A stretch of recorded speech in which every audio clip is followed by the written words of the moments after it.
I'm here. I'm here. Can you see me? Time. About time I showed up, huh? I'm going to post a link up here for everyone to see.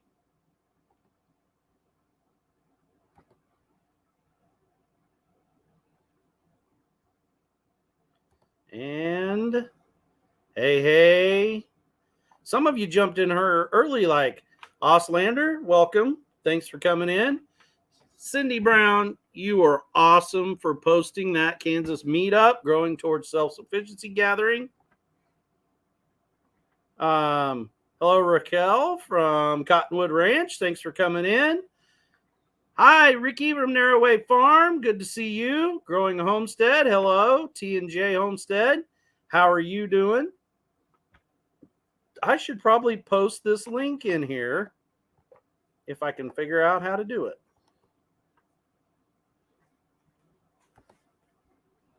And I figured it out. Hi, Brian. How are you? Brian says hi. Lisa. Hi, Brian. Hi. Good to see you all. Sorry we were not live tonight like we normally are. I did have a work obligation that I had to be to. Hey, what's going on? Audacity Donning's in the house. Uncle G. Simply Jan, how are you doing? Hello there, MT Homestead. How are you guys doing? Sorry, we've been out of pocket this week. I've tried to jump in what I could. This week's got kind of crazy, so we're just trying to keep up. And like tonight, we did not go to the farmer's market. We did not go live until now. So we're like way behind. Well, thank you for that, Brian. I appreciate that. But we've been like pretty busy around the farm. Work started back up.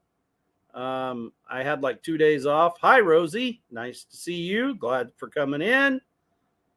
Hello, Chuck and Belinda. And Chuck says, hey, Lisa, in a louder voice.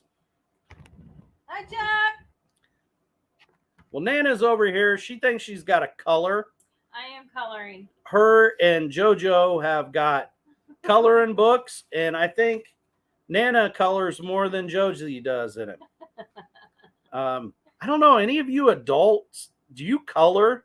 Like, I haven't colored since I was like probably 5 or 6. If I did then. I love to color. I don't color. Oh, you color. Okay. Sorry. See, I'm not weird. Oh, Radio Jonesy's in the house. You don't color, but you eat crayons. That's more like me. That's what Dale does. I have struggle with that. I'm a crayon eater from way back.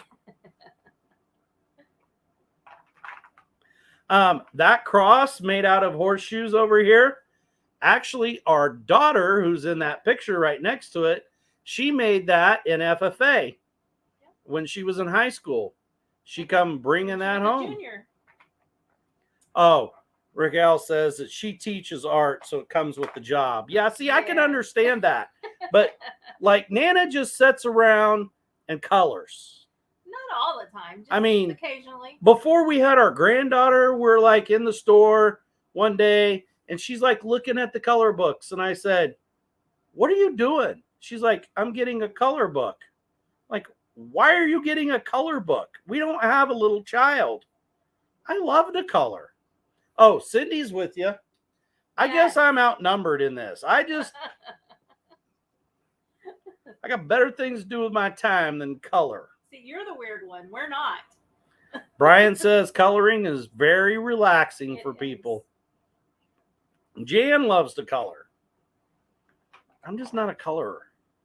I love to color. T&J Homestead loves color. Man, I need to have like a poll on here. Hi, Jacob's Triangle Homestead. Good to see you. Raquel, Chuck's offended. You have not said hello to him yet. Make sure you say hello to Chuck or Belinda, whoever it is. I know they make adult coloring books that are supposed to be harder, but Nana likes to use the little kids one. Oh no, I like the adult coloring books, and I had some with my colored pencils. Oh. Yes. Mike says Terry and Brittany love to color all the time. Yeah. See? I'm not so weird. You color outside the lines, Jan? See, I would color outside the line. Hi, Sheena. Glad you tapped in. Good to see you. Tennessee Bushcrafter, good to see you. Glad you guys all coming in. We really appreciate it. Hey, guys, give us a thumbs up if you can. We appreciate that, too. I try not to pull up too many tabs here, so I'm not bogging it down too much. Our internet's not the greatest. We have, if you have not heard me say this before, we have internet via baling wire here. It's not good. You know the old thing that everybody complains about through the phone line? Yeah, that's pretty much us. We have that. So if it gets a little glitchy, a little blurry, a little laggy, that's the reason why. We've turned off everything we can think of. We turned off everything in the house, so hopefully it helps. I mean, I'm not going to say it's going to fix it, but it helps.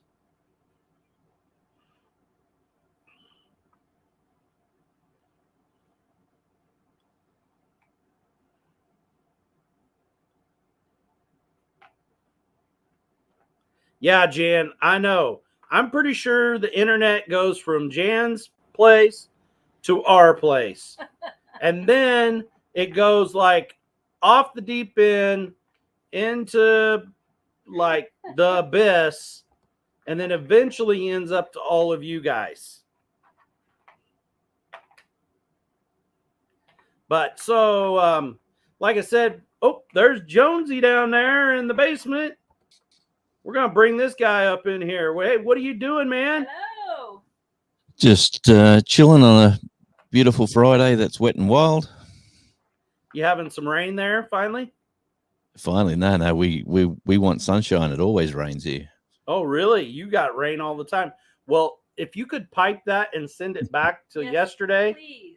I would love we to. need it here. We've had 2 tenths of rain in 54 days right here at our farm. Yes, no good. None. No, well, you'll get winter.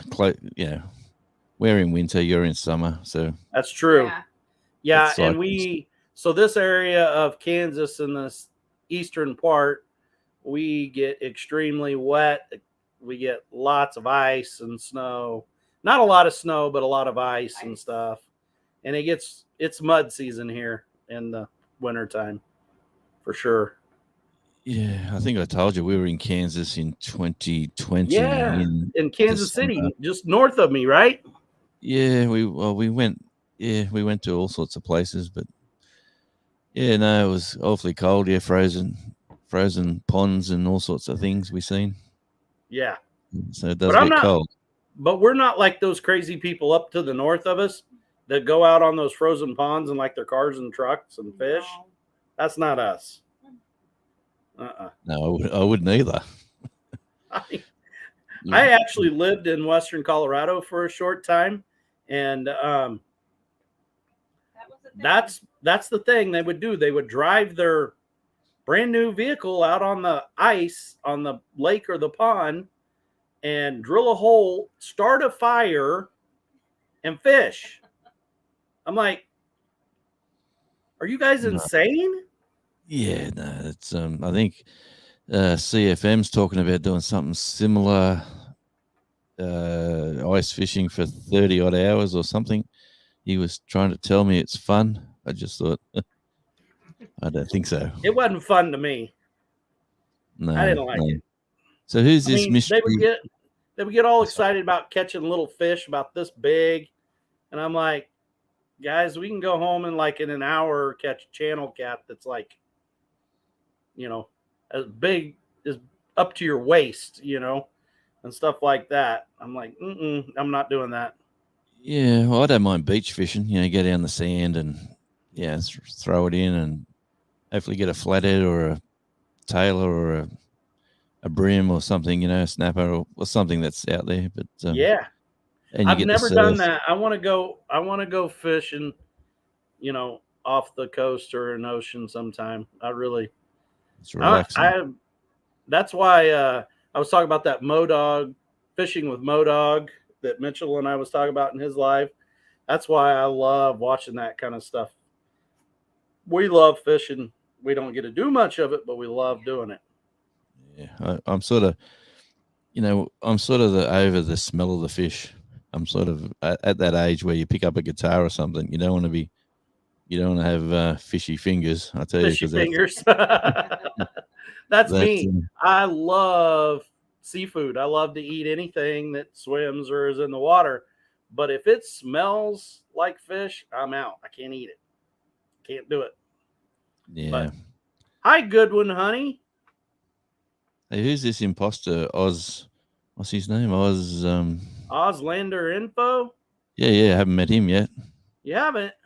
No. I have to find his link. Or Yeah. can he? How can we do that? Someone, Cindy or Jan, or can someone put up his link? That'd be awesome. That way people can been rock fishing. So Jacob's Triangle says they've been rock fishing off the coast. Oh, that can be dangerous. California. Yeah, a lot of people go. A lot of Chinese tourists that come here go rock fishing and don't understand the tides, and boy, they can end up swimming with the fishes. I tell you. Oh, really? Yeah, we lose a lot of tourists that way. Like the Asians that love fishing, like they come here and they'll take over and they'll just go to crazy spots, and you usually if no one's there, there's usually a reason, because that's exactly right. Mm-hmm. That's I just So we have a lake just south of us. Excuse me. Just south of us here, and there's areas of it that it's like steep cliff, on the side of it, and you really fish it by boat. And every once in a while, you get somebody over there, and of course they fall in. And we haven't had anybody drown, but it's like there's a reason why no one else is over there, because it's dangerous, and like that's where rattlesnakes are and stuff like that. Yeah, well, the first time I moved away from the country, in the countryside, I moved to the coast and I was playing cricket, which is a gentleman's game over here. But the reason you play cricket is to make friends and have a few beers afterwards. Mm-hmm. So and one of the guys said, "Have you been rock fishing?" I said, "No." And he actually took me under his wing and showed me all the do's and the don'ts and what rods to get, what to use, and that was on the central coast of New South Wales. So there was some big fish caught there with these guys. They knew what they were doing. I was just a saddlebag. I was just sort of walking along. They'd give me the nothing rod. wrong with that.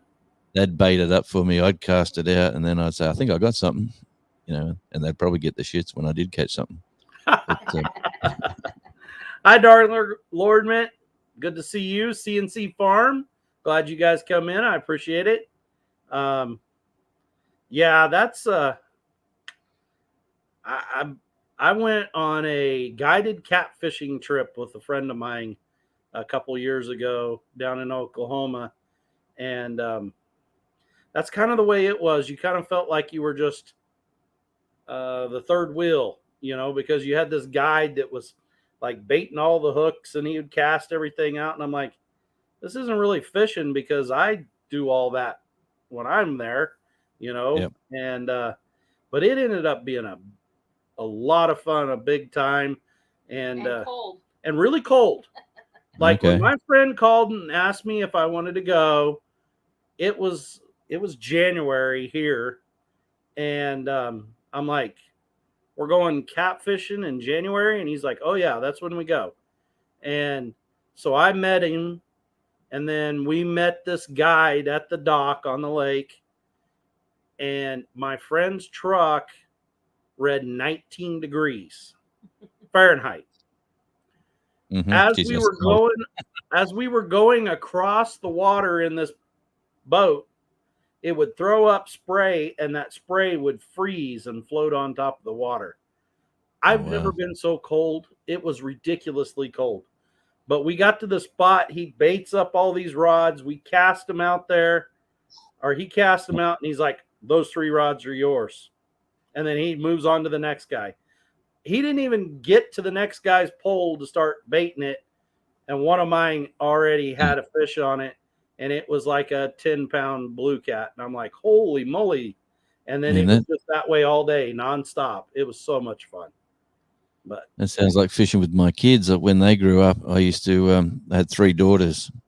Well, I still got 3 daughters, but one I can't shake. She's still living with us, and on a 3rd degree, study. I don't think she ever wants to work. I think she just wants to get educated. But maybe she's the smart one. I don't know, But the other 2, are doing their own things. One's actually moving to Canada very soon.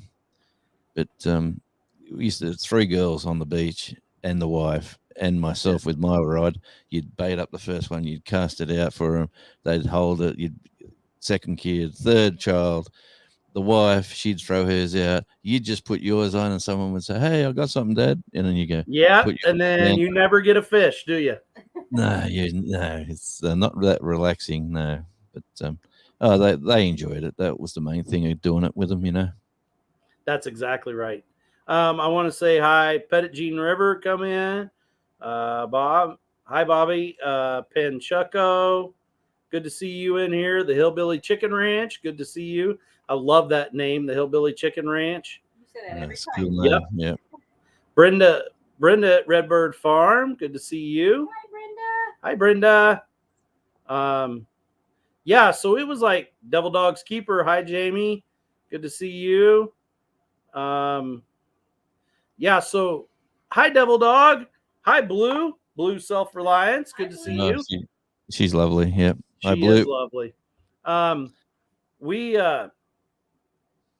We used the weirdest bait you would ever think of to catch those blue cats.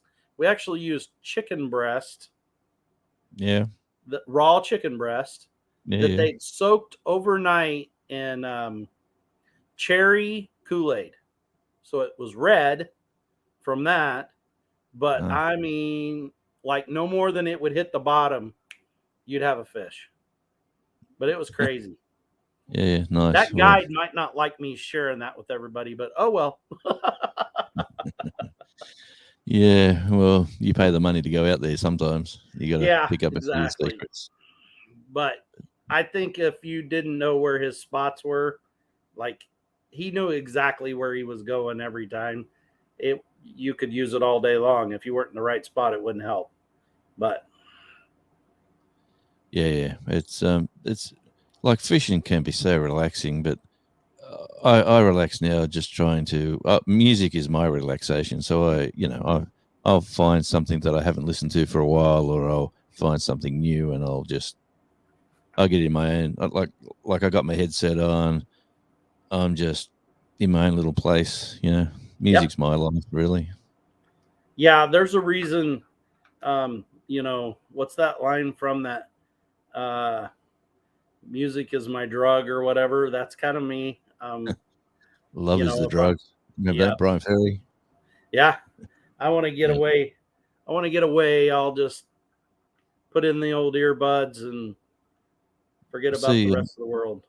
See, our state, well, the Melbourne's Victorian state government has offered Olivia Newton-John's family a memorial function over here, and they're going to play a 100,000-seat stadium, and they're going to invite all these musicians from all over the place. They're going to come and remember Olivia's life. So that's just hot on the press here. That's awesome. You'll probably hear about that shortly. It'll go television. It'll go worldwide. But, Well, we don't watch regular TV, so hopefully it'll be on here. she's got a part in everyone's life. She was born in England, moved over here to Australia when she was 5. Become an artist, become a fabulous musician, singer, and then got into the movies. And yep, man, she just exploded. So, like a lot of Americans think she's American. Like a lot of people don't realize. We claim her I as was an one of Australian. those. I thought she was from here. Yeah, it's sad. All the great Australians are like that. Yeah. Everyone claims them. Like even Kiwis, we'll claim a good New Zealander as an Australian. Oh, really? Because I thought that was like a hated thing. Like Kiwis didn't get along with Aussies and vice versa. It's a bit like that, especially in sport. But if there's a good singer, I tell you what, like John Stevens or someone like that, you claim him as an Australian. He's probably lived here more than he has lived in New Zealand. But yeah. If you haven't heard of John Stevens, Jon Stevens with a V, he's worth having a listen to. I'll have to check that one. Hedgehog Homestead, Laura, good to see you. Man, we got a lot of people, and I appreciate you guys being in here. Yeah. Man, that chat's rolling along. The chat is rolling. I tried to put some slow chat on there to help because I get a little lost in it. I seen Cottonwood. Is it Cottonwood Farm? Cottonwood Ranch, yeah. Cottonwood Ranch, yeah. She asked where in Canada is my daughter going to, and that's a good question. All I know is it's the place where that big rodeo is, the big Calgary. No, Calgary. Yeah, the Calgary Stampede. So that's where she's moving to, Calgary. So is she into rodeo? No. Oh, she loves horses. Yeah, but her partner's like I don't know, he's some sort of good machine fitter, welder. I don't know what he is, but what he does, he's highly regarded. And they asked about work, and then he got offered jobs, and so then they had to go find out what they had to do to get there, and so they're in the process of doing that. Yeah, but his father lives in Atlanta. He's an Australian who lives in Atlanta, so he knows the terrain and the territory. So they go over there quite regularly. But yeah, we all love America. Like here, like I love America. I go there all the time when I get a chance. But the last couple of years, it's been pretty much shut down. Yeah, exactly. That's kind of all of us. I mean, we all fly fish in northern Nevada. Yeah, that I guess that would be fun. I tried some fly fishing when I was in Colorado for rainbows. They were all about rainbow trout, and it was the same way. I'm like, we consider this size of fish bait back home where I'm from. Hi, Addie from Crazy Crafter Adventures. Good to see you. If fly fishing's big in Tasmania too, because there's a lot of freshwater rivers, and because we get so much rain dumped, there's a lot of waterfalls and lovely places to fly fish. Yeah. Good to see you, Gary. Belt Loop. And I guess I did something wrong because I didn't pin the link at the top. Let me see if I can go back there and find it, and I'll pin it. So if anybody else wants to come on here, not that I don't already have great company, but that's all right, mate. I can step down. It's all good. No, not at all. I don't want you going nowhere. No, you stay there. It was I enjoy talking to you. Yes. We're kind of the same vibe when it comes to music and stuff like that. So, and not to mention, a lot of people don't realize that Jonesy, he's a gardener and stuff. And the bloody my first attempt in this like we moved here like late February, and I've planted a veggie garden, and the wallabies ate everything basically. So I reassessed, and then I've put another garden in with a bit of a fence around it.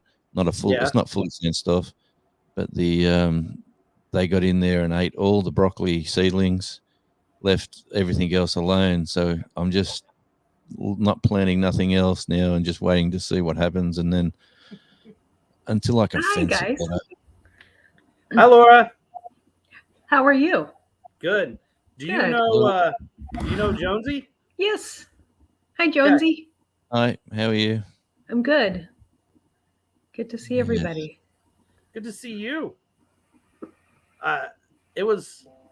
It's good to I'm have a just nice blown face away like how you. many people's in here. This is awesome. Yeah. It's a good time of the night to go on, I It feel. is.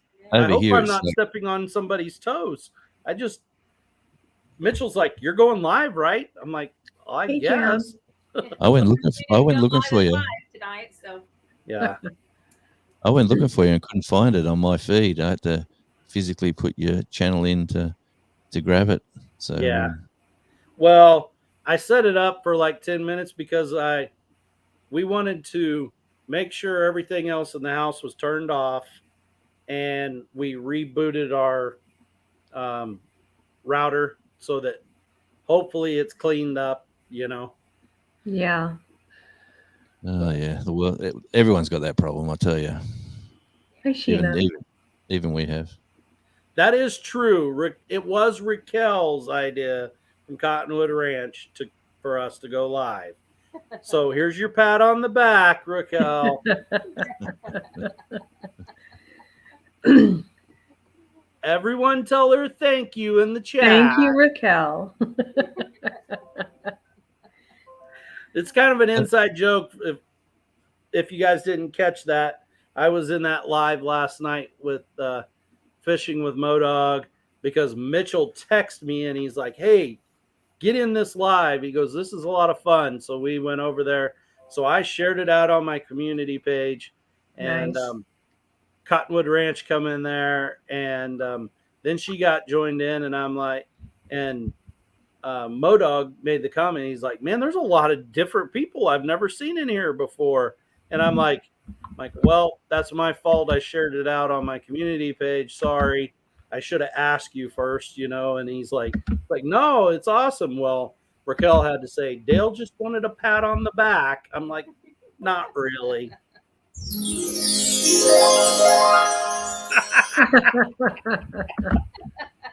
I love it. Yes. But you know what? This is the new. I feel this is the new reality television. People are sort of getting off. Obviously, they're watching videos on YouTube, but lives is where they meet somebody and get their personality and hear what they're about, and then they might go investigate their channel. They might not.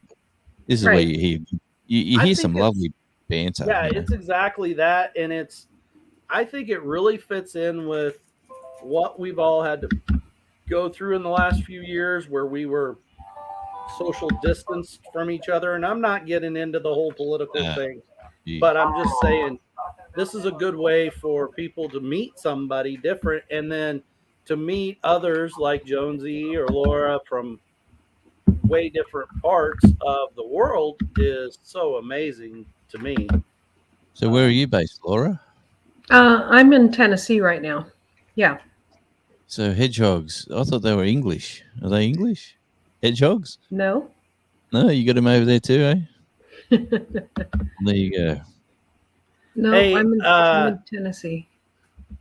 I'm supposed to ask if your interview with Jesse is at 1 a.m. Yes.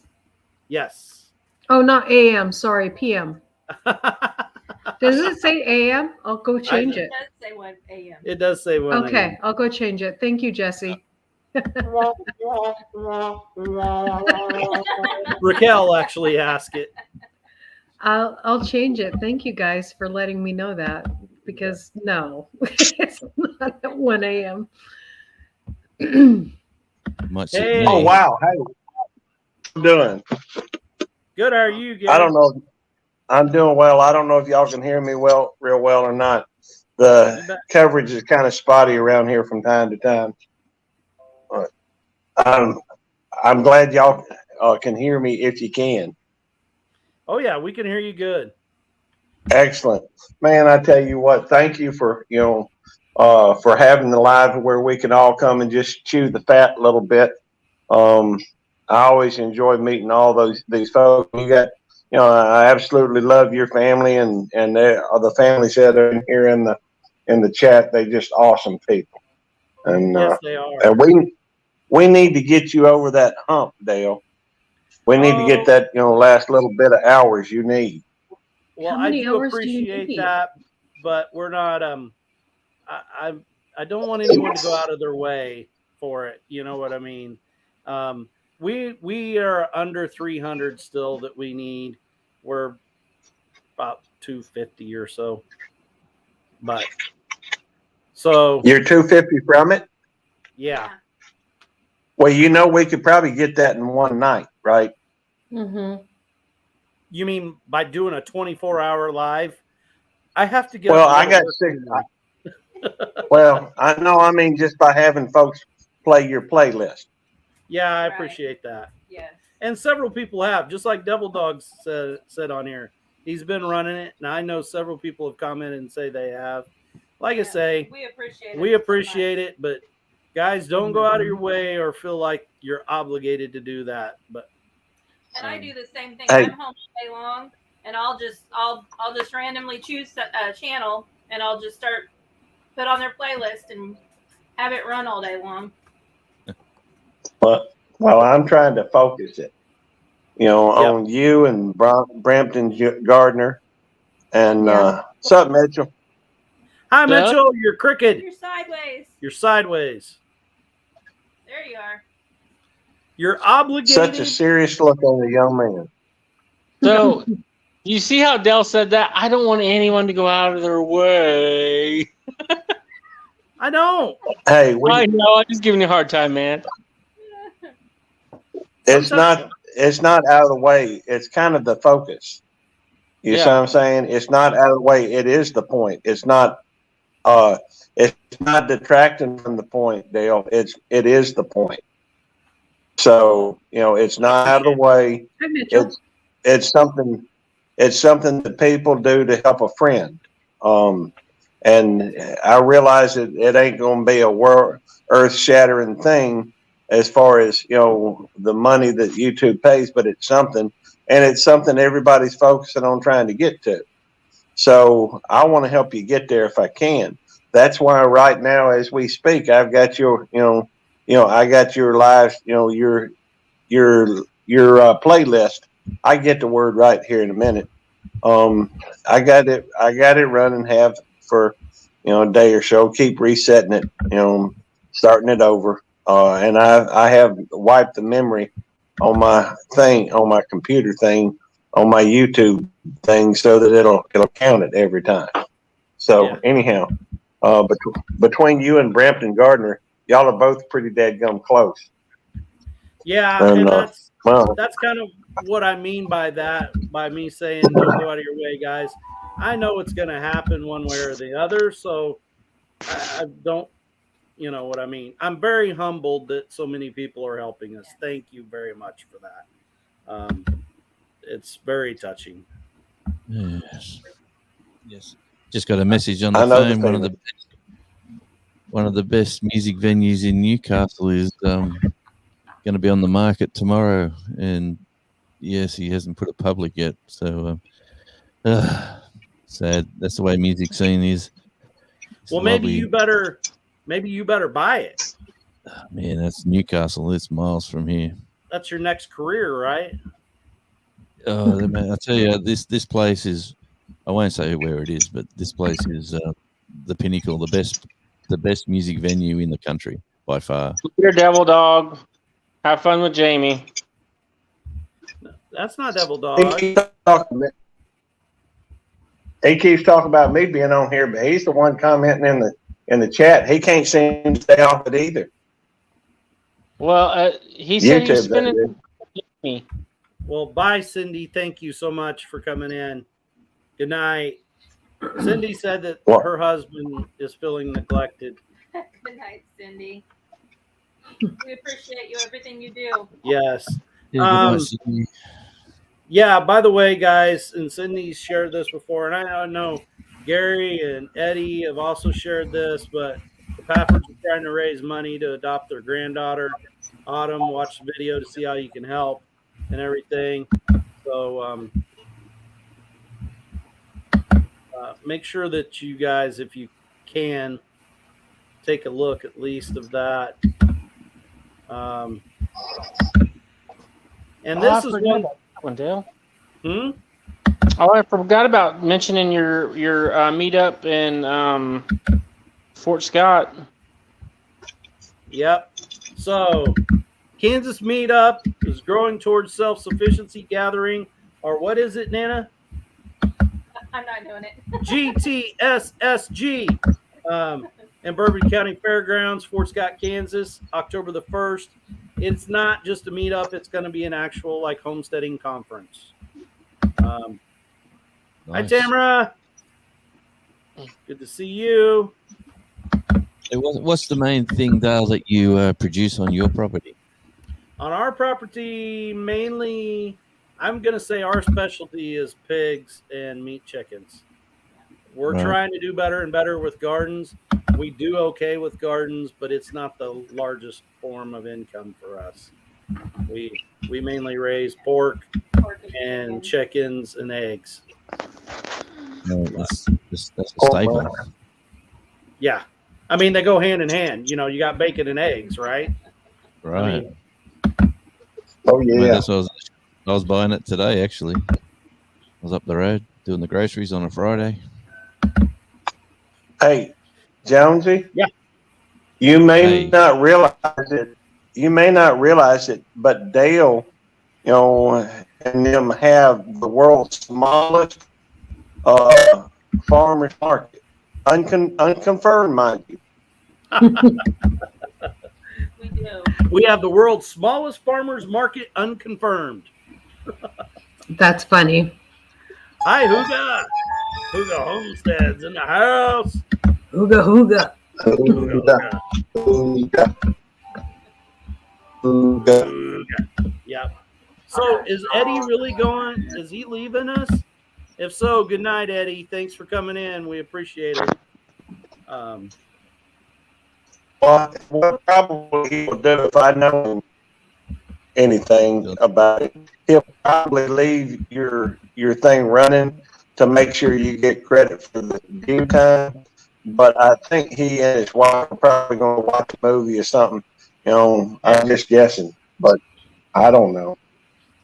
I don't. But that's I what don't- it seems like he does. Well, I can appreciate that also.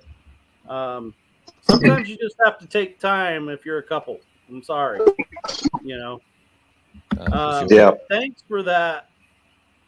Hitting that thumbs up. We appreciate that. Yes, hit the thumbs up, which I'm sure I haven't done. Brenda says YouTube just kicked her out. What? What'd you do? So that's what it does to me whenever when I keep getting blocked on Eddie's. It kicks me out, and then it'll let me back in. But the next time he does lives, it won't let me back in. It'll say that I can't even find his channel. Wow. Huh. That's weird. Jan, if you don't think I'm going to recognize you if you come to the world's smallest farmers market, you're kidding yourself. I know who you are. We have met you before. We have met you. Yeah, we've got a. It's hard to miss Jan. Yeah. Oh, who did we lose? We Gary. lost Gary. Belt loop. Yeah. It says device is not connected. Yeah, he's playing the robot. Yeah.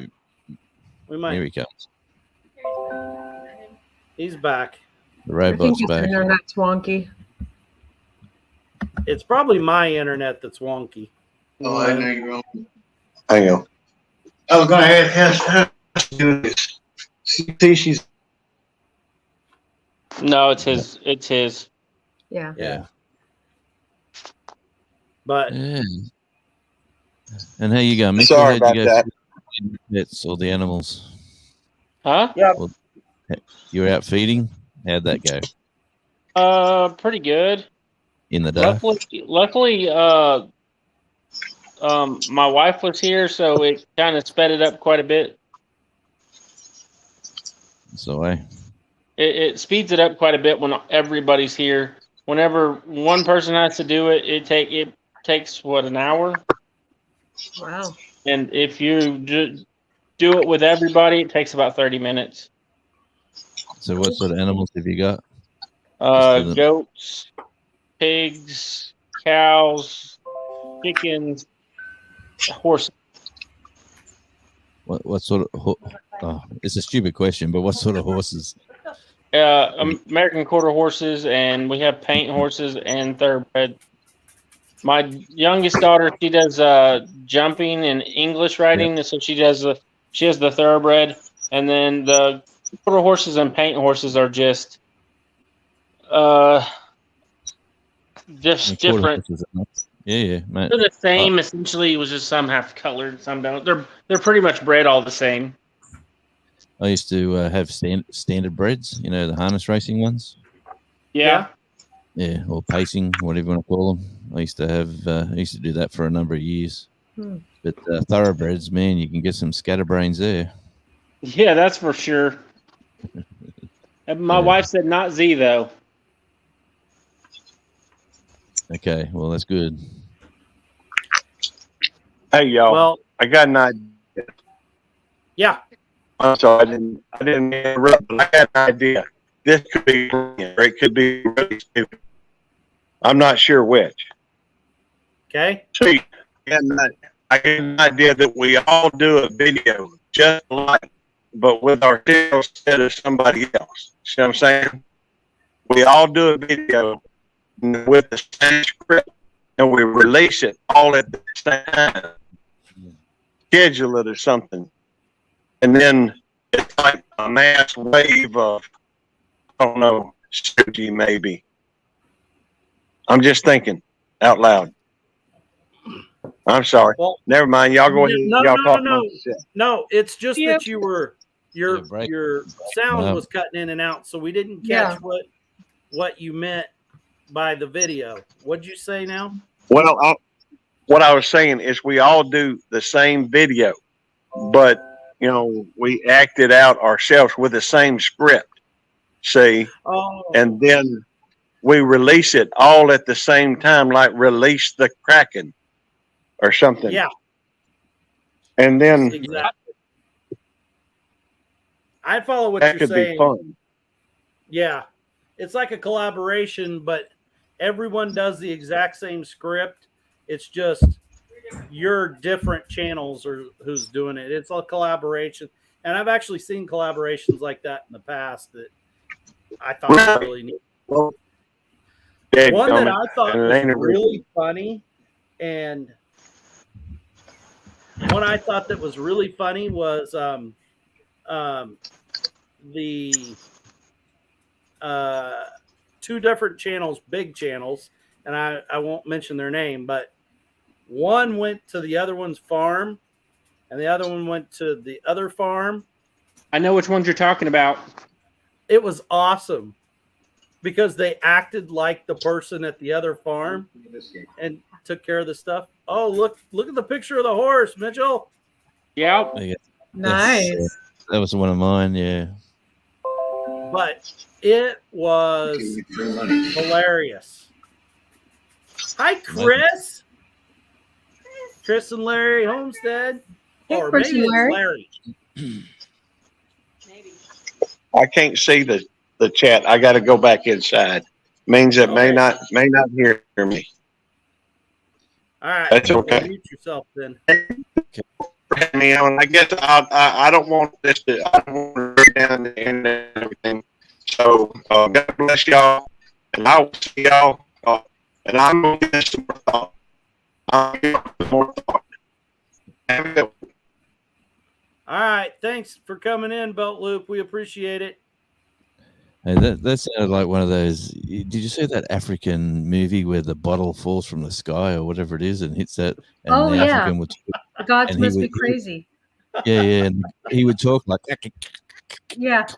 Exactly. like that's what Gary sounded like. I just Yeah. had a flashback. He was talking. Yeah, Gary Yeah. is awesome. I'm telling you what, he is really trying to help. Like he's Oh. put our channel and several others, and he's trying to really get. And I fully understand what he's talking about. If we focus individually on an individual, and knock that person and then move to the next Yeah, one. yeah. So we're not so spread out over everyone. It Right. makes total sense what he's talking about. Yeah. That's And what community should be too. that's I what think. a community exactly. That's Mhm. called looking out for your family. It Yeah. really is. Well, we But kind of It's have good. to on YouTube, don't we? Yeah, I yes. was going to say We that. feel You like gotta- we're against the monster. So that's it. sometimes, yeah. You mean like I need a you big mean stick, like big stick at the monster. exactly. It's like we're against Goliath, right? Yeah, exactly. But we you know, and we're against like PewDiePie and stuff like that like You know, just like silliness. I went to the shops, so I had had a friend's video was on, and I just said, okay, well, I'll just let that run out while I'm here because there's no point. I'm going to be Mhm. out. I'll just let it run out. And I've come back, and there was a 2-hour live of theirs still running. So, oh well, All I'll right. leave that going. Yeah. So, yeah, well, that worked for them. But yeah, it's good to do that. Like, it's not like everyone here doesn't expect to be the next millionaire working for YouTube. That's for sure. Right. Exactly. It's all about connections and Be networks. nice to just make it some kind of money. Get your money back for what you put into it at least, right? Yeah. I don't Hey, think I that'll just- ever happen at this point. I know we've put a lot into it too. It's like drones and cameras that are now giving up on us, and you know. Well, I've luckily for me, sort of YouTube's been a strange one because my other channel is where I put music, live music, Mhm. and with that I've bought cameras, and because I do radio, I've got mixing desks and microphones and stands, and there's all sorts of stuff. Right. But, and now it's only been this is the 5th week now I've seriously played with YouTube. Like usually YouTube's a thing where at the last resort I'd go look at something. Yeah. But now it's hey, what's on now? And I just turn it on, you know. Mhm. I go do something, I come back and say, oh, what's on YouTube now? Let's have a look. Who's live? What's happening? And now it's sort of for about the last 5 weeks, and it sort of gets in your soul, gets into your. It does. I mean, it kind of takes over. So, like for you me, can let it get crazy. it got to the point when it was like 103 and 104 degrees, and then a heat index on top of that. I couldn't be out in it, so I'm just like watching YouTube, when I'm in here. Yeah, but I think there has to be a balance though, because there for a while, like it was consuming everything that was going on, So I think there has to be a good balance. Yeah. Exactly. Yeah. And life first. Yeah. Well, I appreciate that, Aroki Homestead. I really do. Thank you so much. We are very humbled by that. Appreciate it. But I agree with you, Mitchell, because I know that happened with us. We feel obligated to watch stuff from people that also comment and watch our stuff and follow us. And so, I mean, you just get lost in it. Pretty soon, you don't get nothing else done because you're just trying to keep up with everybody, Yeah. Right. Well, and I think. Yeah. Go Sorry, ahead. Mitchell. No, go ahead, Jonesy. Go ahead. I was just going to say there's usually about 10 channels that you sort of favorite, or they come to you or whatever it is, and you sort of feel they're the 10. I'm still sticking with these guys. They've been around for a while. They've supported me, and you keep going back and supporting them. And then when you grow, you obviously get channel after channel after channel after channel. So you try to see their latest release, leave them a message. Thanks. Yeah, enjoyed that. Leave a comment, whether it be. I usually try to leave a comment about, the production was good, or the lighting's great, or something in that vein, instead of saying, Great hi, video. great video, see you later. Sort of, Yeah. If it sounds like people with music, I'll say, the production was great, or that must have been just you and a microphone, and little things like that. And they appreciate it because they know you've actually took time to listen or watch. Yeah. But, Well- yeah, that's the way it's going, I think. I think even great video, that means a lot. That means that someone actually spent time to actually watch the video, come and watch the Right. video. Like, because that's what I leave most of the time. Not that I don't actually sit and watch the whole content, but maybe like at work I can't have my phone playing. Yeah. So I'll have my earbuds in and just have it turned upside down in case someone walks in. I can, just act like I'm not listening to or watching YouTube as much as I probably should. Yeah. So it's, I think it's the little things, but like well, 3 weeks before Dale hit his 1,000, I told Dale, I was like, dude, I'm about to get busy, and I think it's kind of made it suffer for as far as growing, because that was about the time that I was going to the 500 mark, right? Yep. Mhm. And I quit going to so many lives, and I'm not complaining. Don't take it the wrong way, but it seems like when I quit going to so many lives, I quit growing. Mm. I still get subscribers here and there, and I'm grateful for the ones that are there. But it seems like people don't see you out, and maybe they just don't see that name recognition because you're not out chatting and talking to people and stuff. I think that's what really helps channels grow, because I don't know, that's just my opinion. I think you're right. But the last 5 weeks, I've grown 100 subs and basically I've only released a handful of videos and come on and said, "Hi guys, how you going? It's me." That's Right. Yep. Yeah. And I think there's something to that. I think Mitchell's exactly on it in the fact, and just like you're talking, Jones, is when you get on here and you get into these lives, then people can actually see your true personality Yes. and figure out that person that's on that video is the same person in live that they are in the video. You know what I mean? I mean, yes, I kind of have a persona when I get on the video generally. But truly it's me. I mean, Yeah. you guys have all been in lives enough or been watched lives that I'm a part of to know that this is kind of me. This is how I act. I am like, hey, what's going on? And stuff like that. That's kind of me. Now Lisa is, she's been very reserved, and I'm very proud of her because she's started taking more and more into our channel and coming Nice. into more videos and everything. And the lovely Lisa. I think it helps a channel too when you have both couples there and Oh, doing it. I do too. Yeah. Hey, there's the mod father, Jesse. My Hey, wife doesn't Jesse. Anywhere near the Hi, camera. Lisa and Jesse. I changed the time. It's at the right time now. Yeah. Wednesday, No longer 1 Wednesday a.m. at Jesse 1 Laura was going to interview you at p.m. 1 a.m. I mean, I know I was going to you've seen the shake you out of horrors bed. on. Yeah. That's like Jan, and at the same time, like we've met Jan face to face at, and Brenda both at Shoot Dang, and we haven't had a chance to go meet up with Jan and the boss yet and stuff like that. So we've got other channels that since then we went and met with, and it really helps. I think it's exactly what Jonesy was talking about when you're building that community of family members, and Eddie said it in there, we're family.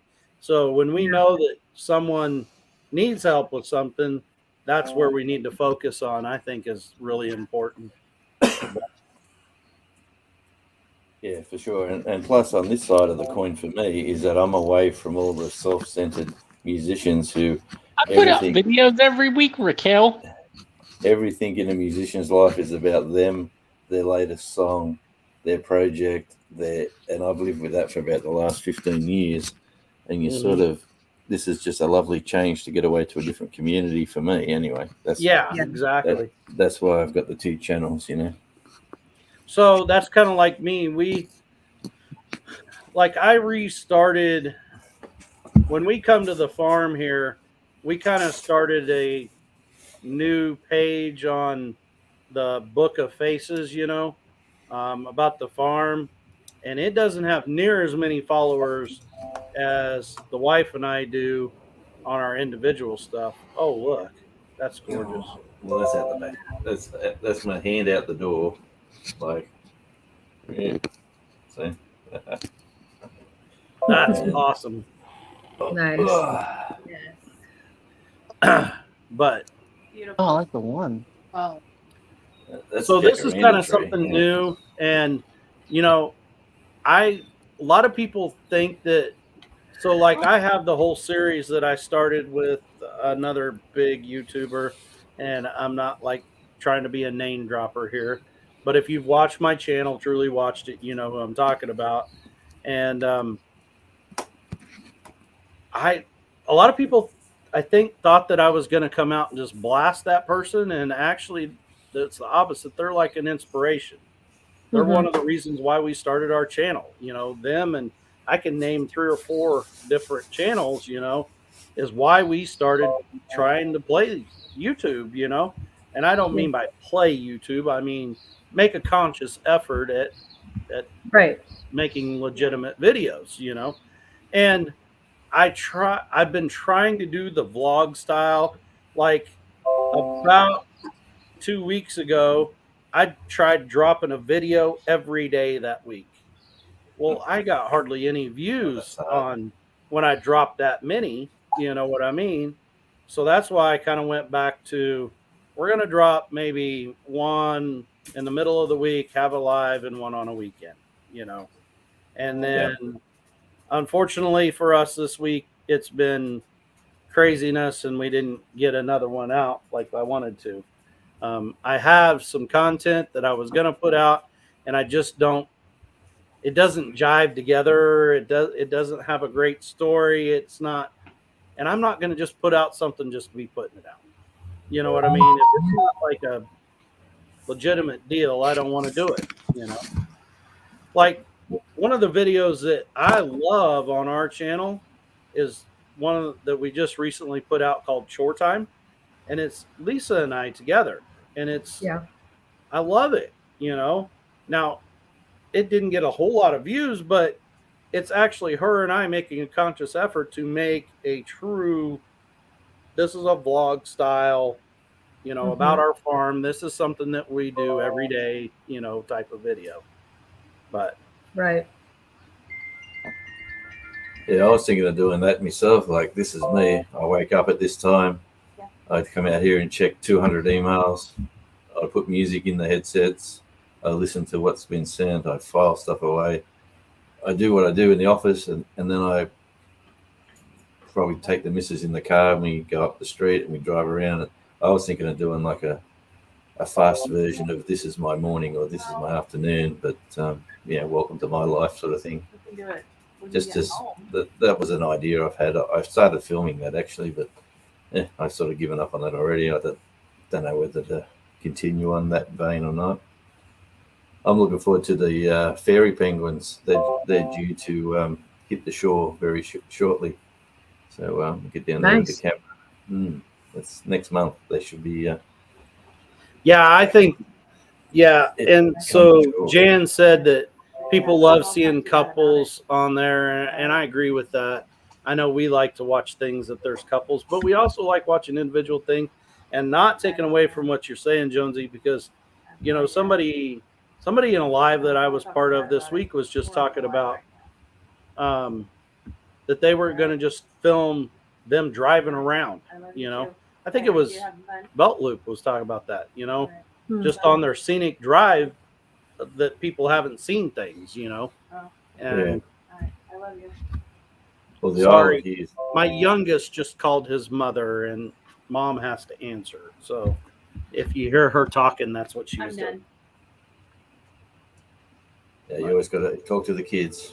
So I don't. There's a bunch of YouTubers I watch that are like homesteady channels, if you will. Yeah, there are couples. They are couples, but you don't always see the couple. I mean, and You that see doesn't one or the other. You know right, what I and mean? that doesn't discourage me from watching it. Like, I mean, I don't know. That's No, just my opinion. it's the interest. I think you have to find the kind of content people want to watch on your channel. So, like, I can go back and look at my analytics, and I can see which videos are getting watched. And just got to make more of those style videos. Unfortunately, mine are all fixing stuff. Everybody wants to see me fix something. And if you're Yeah. like me, I'm about Come- tired of fixing stuff because that's what I do every day. Yeah, that's You what I can do for a living. Yeah. Come to my place, Mitchell. I got a 102-year-old house. I got plenty of things. Be need right fixing. back, guys. Yeah. Okay. So I think that's just it. I think you really need to. I don't think people need to try to worry about so much what everybody else is doing. You got to do what makes you happy, and you'll find there will be people. It might take a long time. Like I've been on YouTube for a year, and I'm just at 500. Dale's been on here for what, 6 months, 8 months? No, it'll be a year here pretty quick. It'd be a year here. Yeah. Quick. I mean, and you're twice as big. So I mean, you got to just find content that people want.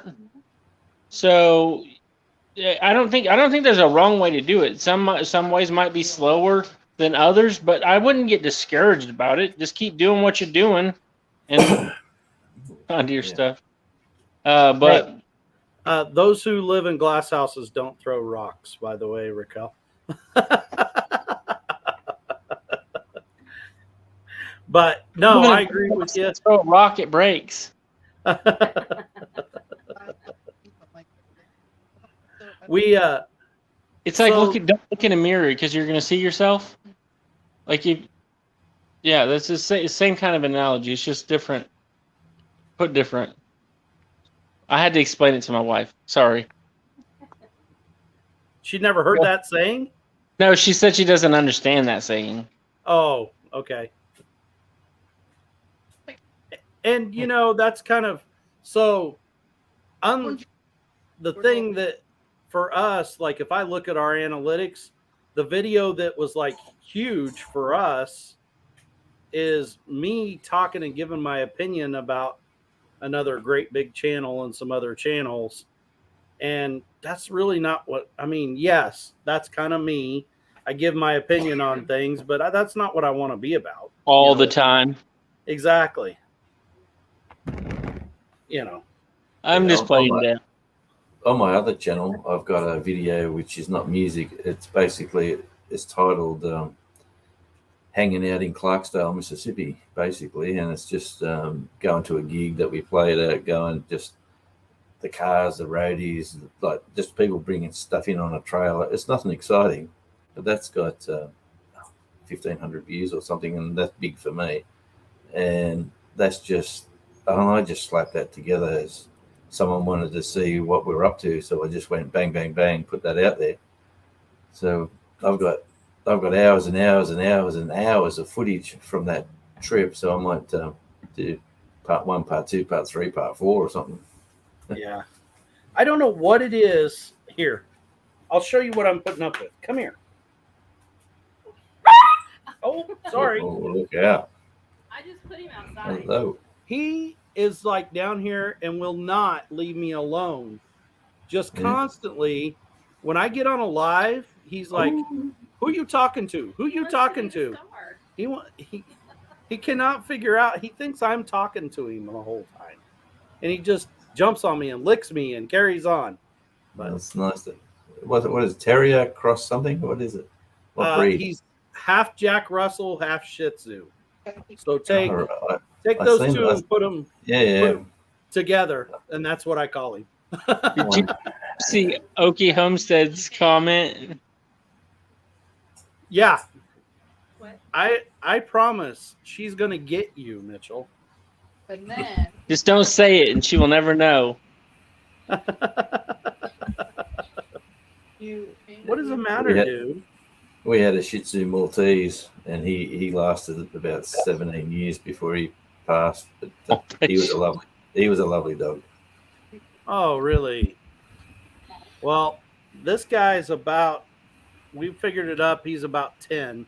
This is Boss. Yeah, And, for obvious reasons. Don't do that Yeah. again. He's he was never an inside dog until about 3 years ago. He like run 300 plus acres his whole life from a puppy. Wow. And we brought him to our house and put him inside, and he's like an awesome inside dog. Like when I get up in the morning to get ready to go to work, you know, he goes in his little kennel during the day, because the part of him that's not awesome is, of course, if we're not in the house, he gets a little separation anxiety, and he starts going through trash cans and stuff like that. So he goes in his little kennel, you know. Well, in the morning, I'll just be putting on like my boots and getting ready to go, and he'll just go get in the kennel and just sit there and wait for you to shut the door. I mean, he already knows the routine. That's his routine.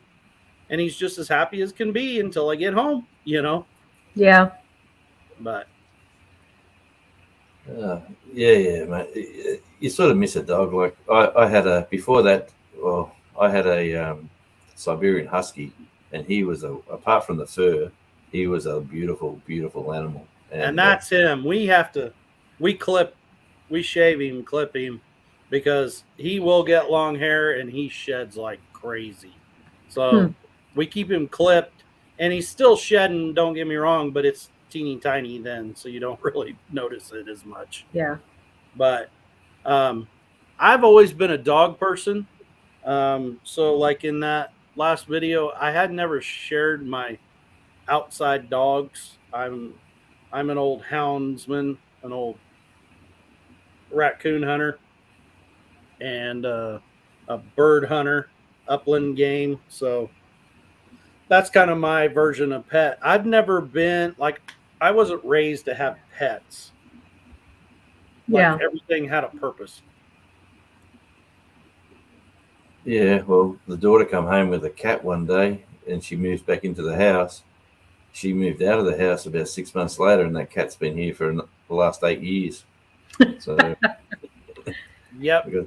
I call it the stupid cat. I say, "How you going, stupid?" And he rubs up against me. He loves me. I don't know why. But, anyway, yeah, got an indoor cat that thinks it's a dog, I think. Yeah. Night, Jacob's Triangle. Thanks for coming in. Good night, Jacob's Triangle. Sorry, guys, I got the hiccups all of a sudden. Oh, no. And I haven't had anything to drink other than water. So I got a funny story I'll tell you on a phone call about hiccups. Half a teaspoon of sugar fixes that up. That's going to get me in more trouble than showing her.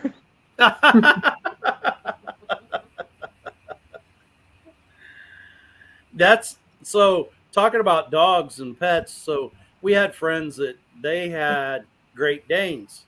Thanks, Gary. Sweetest dogs ever. They loved Great Danes.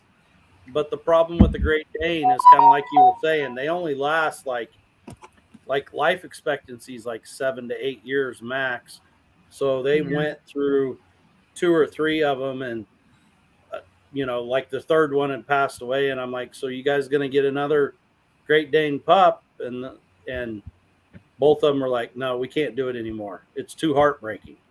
You know, they get them, they have them as house dogs, you know, they're part of the family, and then they're gone. And it's just, they couldn't do it anymore. So they went to little dogs, you know, but they last forever. They do.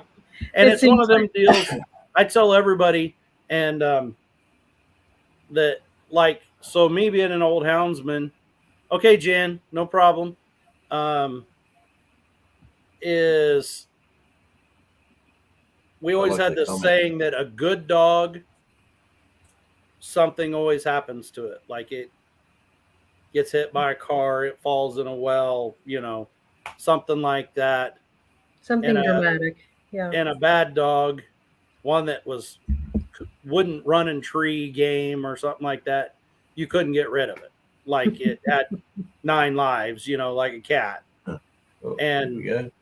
I kind of always thought that. And then I get an inside dog and I'm like, well, he's what I think is a great dog because he's like always happy to see me and does what I ask him to do. And he's still here. So, Yeah. but Yeah, the best dog I ever had, he died 2 Christmases ago. We had him since Landon was a baby. He was a black lab, and then we had his half brother, which was a blonde lab. And both of them were, you know how dogs like to jump on you and lick you and stuff. There was very little training for those dogs, and they were retrievers too, for duck hunting and stuff.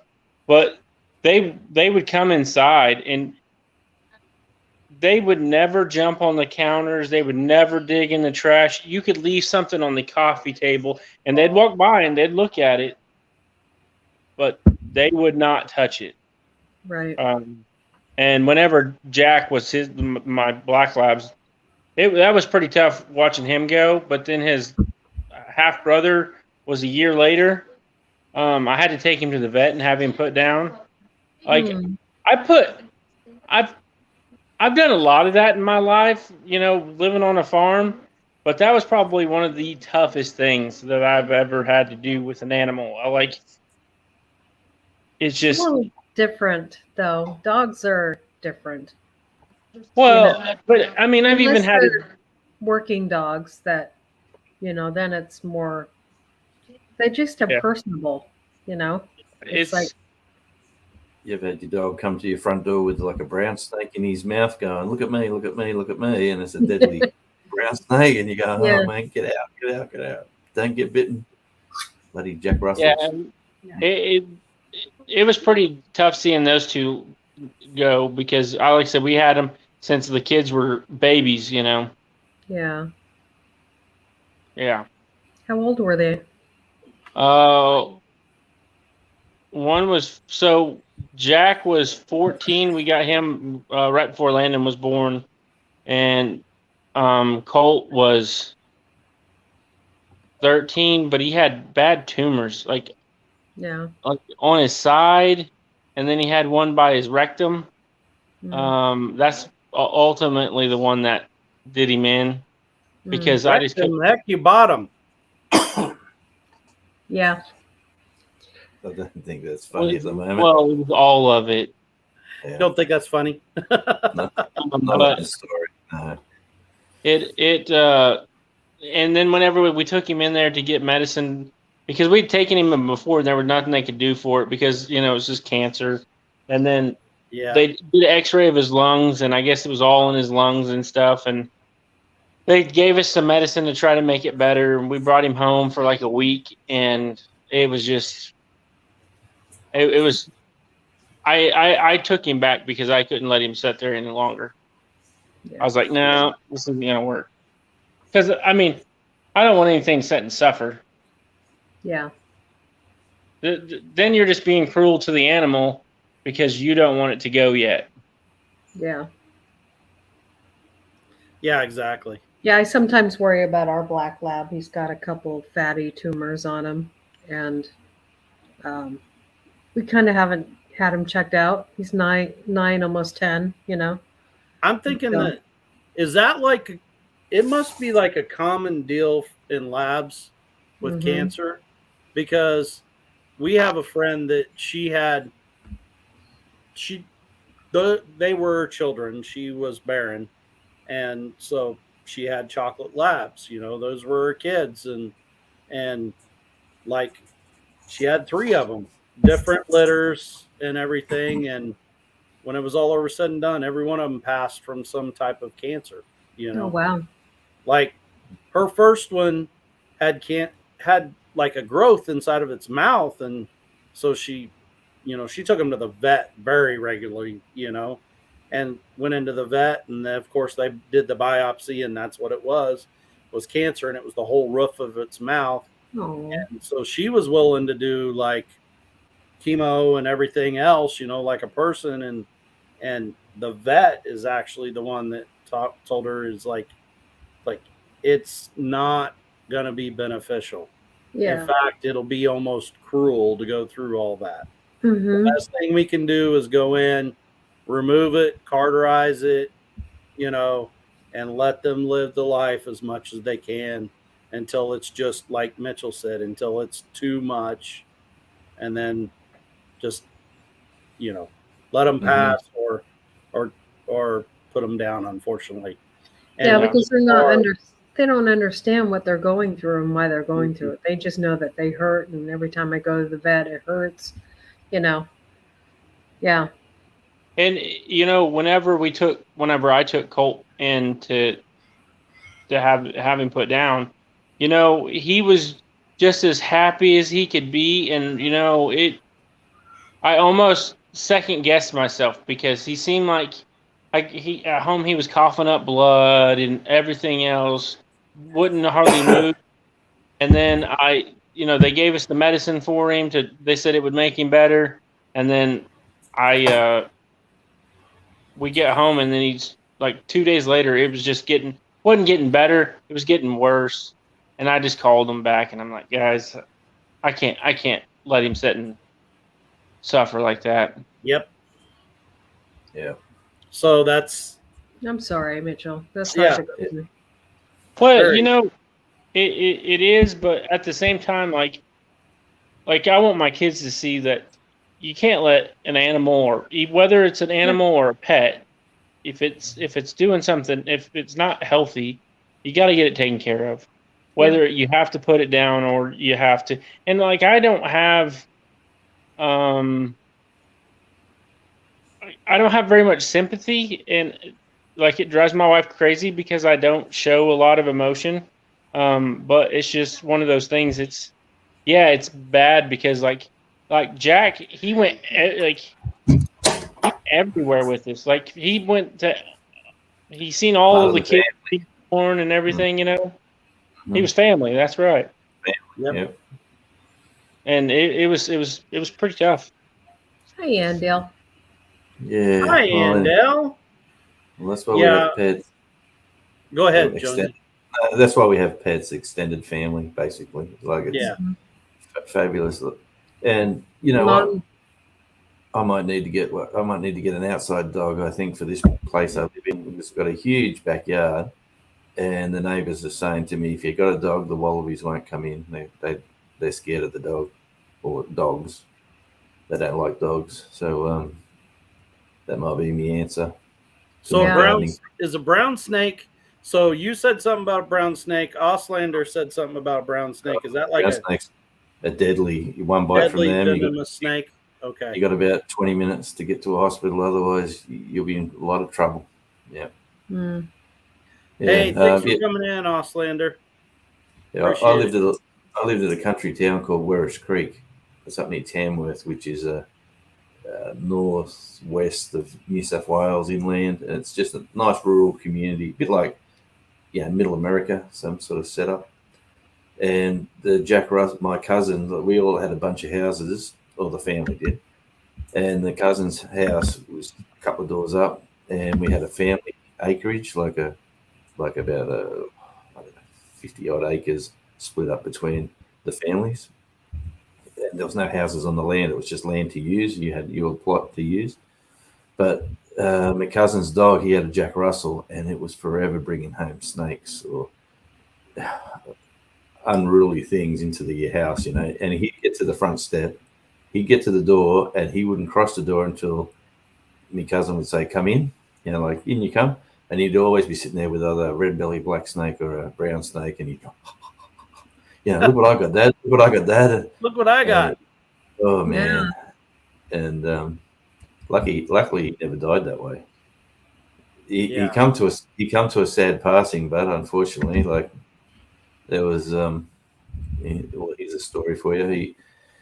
One of the neighbouring properties had a prize merino sheep, like a prize ram merino, and his legs were chewed at, and he wasn't dead. But he was severely sort of injured, and he was their sort of prize breeder. So the neighbour come down and said, "I've seen your dog on our property, and a Jack Russell." Like, Jack Russell's not going to do that. And he claimed it was him. He claimed it was this. He claimed it was that. and he said, if you don't do something about that dog, I'll do something. And the dog went back like outside, running around, and into the acreage, and then into this guy's property.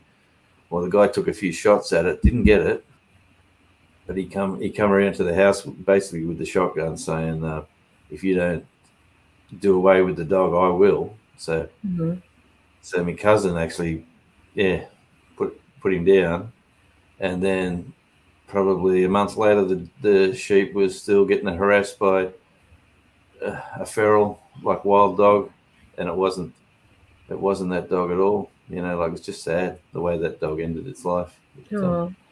Country life, eh?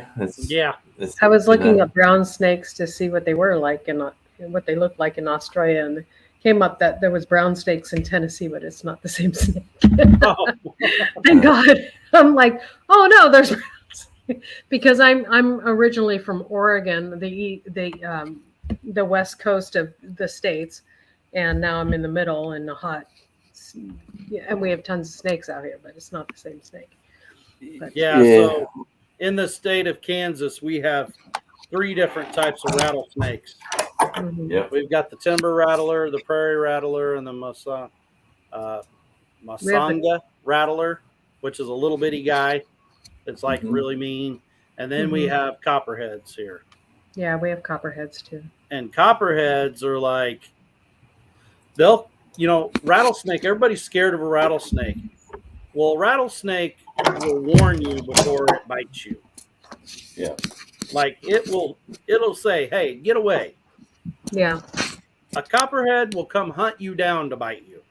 Oh, yeah, wow. but the copperheads, they have a very distinct smell when they start getting close to you. They like, do.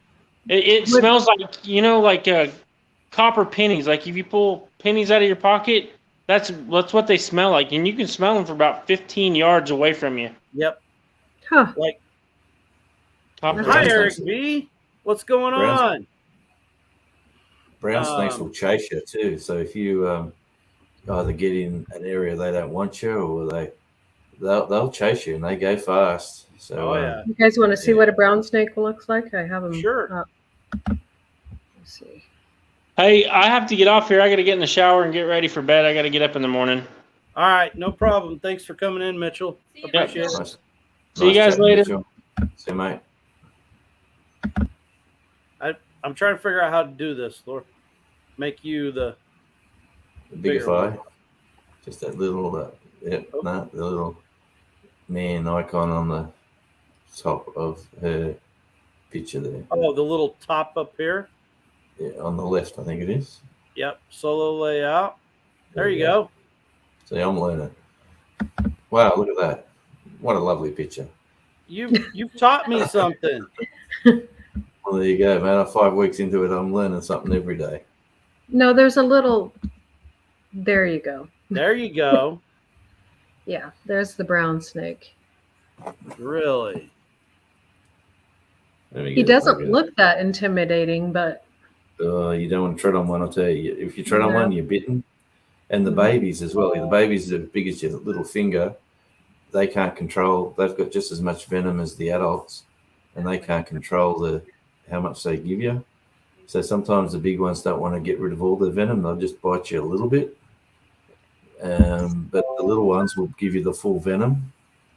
Yeah, so it can be. I'll show you on my phone, but my phone's just gone flat. But, that's a lot like a rattler or a copperhead. You know, when they're a little bitty, they can't control how much venom they give you, so they just give you everything. Yeah. So, like the small ones are what you really need to be scared of, you know. Right. And the big ones, yeah. You like most Australians would know, red belly blacks and browns. They're the two sort of. Red bellies aren't as deadly, but they do kill you, but it takes longer. They're a black snake with a red belly, obviously, and if you've got two of them together, if you're in an area and you see a red belly, you won't see a brown snake because it works. One of them eats the junior. I don't know which way who eats what, but they're never together. There's always either red bellies or there's always browns. You don't get both of them. So that's the way it is here. Generally, if you have a copperhead, you won't have rattlers, and vice versa. Mm-hmm. So Yes, in their they do DNA, not I get suppose. along with each other at all. And if you have a black snake, And if you have black snakes or bull snakes, they will kill both. and black Alright. snakes or bull snakes are not venomous. The black snakes will kill 'em? Yes, black snakes are good to have around. Yeah, my husband shouldn't have ran one I over. mean, if you can keep them out of your chicken coop. Yeah. Yeah, that's what one of them was Chris ran him over with the tractor. And it was a young one though, so hopefully there was more around. Well, if you got a young one, you'll have more. Yeah. Sorry, I was looking through the list here. Somebody come in and I waved hi, but I wanted to make sure and say hi. Hey, how Andrew, dear? Andrew Robb, good to see you. Andrew comments on a lot of our videos, and generally I don't get to say hi. So, how are you doing? Can Go ahead. sorry, I was going to say, can you, if I play something here, can you hear it? I sort of had troubles before, like this one. Tell me if you can hear this. Nothing's coming through. Okay. Usually, if you have headphones on, we can't hear it. Yeah, no, I've done something wrong to one of the settings. But anyway, it's all good. Hey, That's Sasquatch. just a little test. Hi, Sasquatch. Yeah, Raquel says she thinks she'll stay in the land of snow. You guys can have your snakes. Yeah. I got other That's- friends the same way. Yeah, exactly right. You're Well, we got cold weather down here, but they still, when the weather warms up, there is snakes around Tassie, I can tell you. Not to mention, everything out here kills you. You should know that by now. Yeah. That's what we hear. Yeah. You sort of get used to it. Even the sun kills you. Like the sun cancers out here are terrible. Really? Everyone, like, oh man, I've got them. I've got scars all over my body, like big chunks of me taken out. But yeah, even if it's the sun will get you, let alone a snake or a wallaby or a kangaroo or you name it, a shark, a fish. There's everything like, gets you. What is it? Bull sharks that it's like really prominent there. Oh yeah, bull sharks. They go in the fresh water and the salt, so they swim up from salt into fresh, and they can survive. Yeah, like in the river systems, and they'll jump into your boat. You know, they're crazy. They're like the wild west How of a big are shark. they? Oh, 6 foot, maybe longer. Wow. Yeah, but there's great whites, there's killer whales, there's all sorts of. Down here we had a walrus, a sea lion come on the beach. That video that I put up the other week. Excuse me. Yeah, Get to my mic in time. God bless you. Bless you. Thank you. Yeah, no, Hi, we had Jess. Good to see you. like this nice fat chubby looking sea lion come ashore. But I'll tell you you were what. talking about this. This is awesome. Yeah, but Where if he got sea you, line come up there, yeah. yeah, but if you got close to him, and he took a nip out of you, you know, like they bite you. You know. Yeah, everyone's going, look at On the the big Oregon blubbery. coast, yeah, they were bad too. You couldn't go on the docks sometimes because they'd chase you off the docks and Yeah. you couldn't, And do stuff. it's great watching them move. Hey, how they just sort of do this, Mhm. do the wobble, the snake, or whatever you want to call it. That cracks me Yeah. up. Fish are food, not friends. Raquel wants to know, does Jonesy have Komodos? No, we have goannas. You've obviously seen goannas, big lizards. Yep. They're as big as we get here. Komodos are more on north of us, like around Indonesia. Yeah. Up there. But, Night, Crazy Crafter. Good night, Addie. Night, Addie. good night, John Boy. Yeah, exactly. Good night, Addie. I love that show. Yeah. So Addie's one that we met at Shoot Dang also, and she had like 18 subs when we met her. Oh, wow. So she's Nice to meet grew you, quite a Addie. bit since there. Cool. She does a lot of like she just had a live the other day where she made homemade Christmas cards. Like they look like something you buy in the store. I mean, it was awesome. Wow. Cool job. Yeah, it's like YouTube's like having girlfriends. As soon as you get a sub, you always remember your first ones. You sort of lose track as they come through and disappear. But that's a bit sexist. But Yeah. So Belt Loop's asking about bearded dragons. I don't know. yeah, lovely. Yeah, lizards. They're around for sure. That we have one. I've got a video somewhere of one of them sitting on a rock. Just they're more scared of you. You know that they'll. We were watching a live on Willow Way. Have you met Willow Way, Wendy, Jonesy? Yeah. Yeah. And there was a channel from down under and there, and he was showing like all of his cattle and everything, and then all of a sudden he's like, "Oh, hold on, let me go get this little bugger," and he went and got this little lizard out of and pulled him out there and just put him down in the yard, and I'm like, it's like a dog or a cat. It just like You get hung the out blue with tongues. him, and, you know what? Huh? Yeah, there's blue. You get blue tongue lizards. They got the blue It was tongue. a blue tongue. Yeah. Okay, yeah. They bite you. When they bite you, they latch on, and their mouth is full of bacteria. So Yeah. if they break the skin, you can get infections in your hand, and slowly that will kill you if you don't get it fixed. But yeah, stupid like little things like that. But they're fun to have in your garden. They eat all the slugs and snails, and That's nice. Yeah.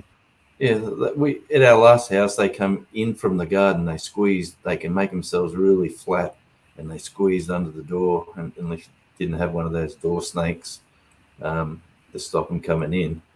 And the daughter's going, something's in my school bag. This was years ago, obviously. It's rustling around. It's actually moving about. And I'm going, what's in your bag? She goes, bugger if I know. So here comes Daddy, goes over there, puts his hand in the bag, and it just goes, like an idiot I did, put my hand in a dark bag. It just goes snap. And I pull my hand up like that. He's hanging down. See, if you make them weightless, they'll let go. Yeah. So if they're hanging underneath you, they usually let go. So I've got my hand up like this, and he's not letting go. And if you squeeze them, they bite you harder. So Yeah. So I'm going, get off your mongrel, and I'm jumping around. And the kids are laughing. They thought it was funny, and I ended up with a scar somewhere. Yeah. But anyway, good times. Well, Good times with it. that's the old adage here. You know, we have a lot of turtles. You know, so like snappers and stuff like that here, and the old wives' tale was like, if a turtle bites you, a snapping turtle, it won't let go until its jaws go all the way together. So Right. the old the old timers would say, that turtle bites you, it won't let go till it thunders. That it had to thunder to make it let go or whatever. Yeah. Like, okay, sure. Hang on. Here we go. This is Neil the Seal.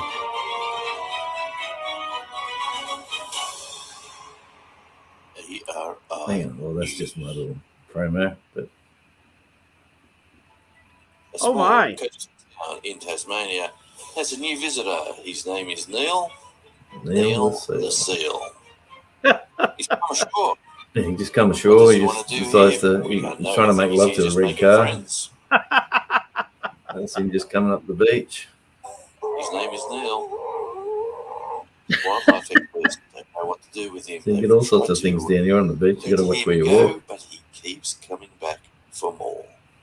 Neil is an 18-month-old. And they put these witch hats around him to protect the cars. They protect him from cars not noticing there's a big furry lump on the road. But he just picked them up and played with them like a toy. But, yeah, that video's on. That was like a fun one. That's crazy. That's like for his protection, but he treats them yeah. like a toy.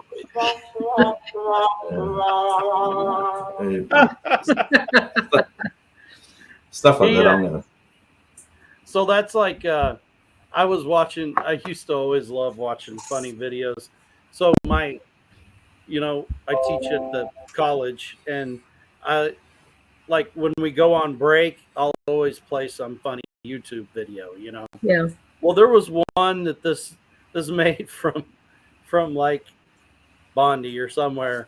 He was talking about how somebody run into the shop, and it was on the evening news or whatever. And, he's got this really thick Australian accent, and he's missing part of his teeth and stuff. And he's like, yeah, I went out there in my undies.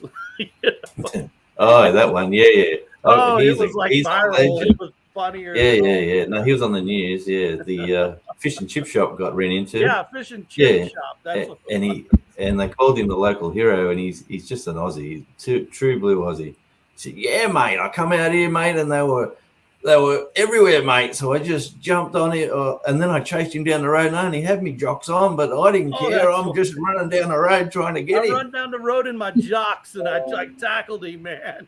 Yeah. No, he was funny, that dude. Hey, Rebecca. Yeah. No, that's got. Hi, Rebecca. That went viral. That was on the news. Every news channel played that, and then they highlighted him on the morning on the breakfast TV. It was kind of like the Australian version of, if you've heard the Jeff Foxworthy bit where he talks about in the Midwest talking about tornadoes, when the lady's like, she's like, all I seen was Sharon's house go over my head, and all I thought was, good Lord, Sharon still has my waffle iron. It was, Yeah, that's a good one. And I'm like, that's the Australian version of that. Yeah. Because it's always that way, with here in the, Kansas, Oklahoma, like Tornado Alley,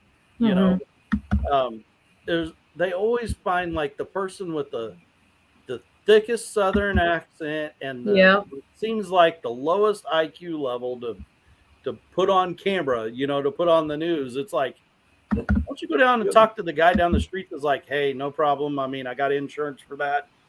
We're going to rebuild back, No, it's got to be like, I just didn't know what to do. I could have been killed or even worse, Y'all?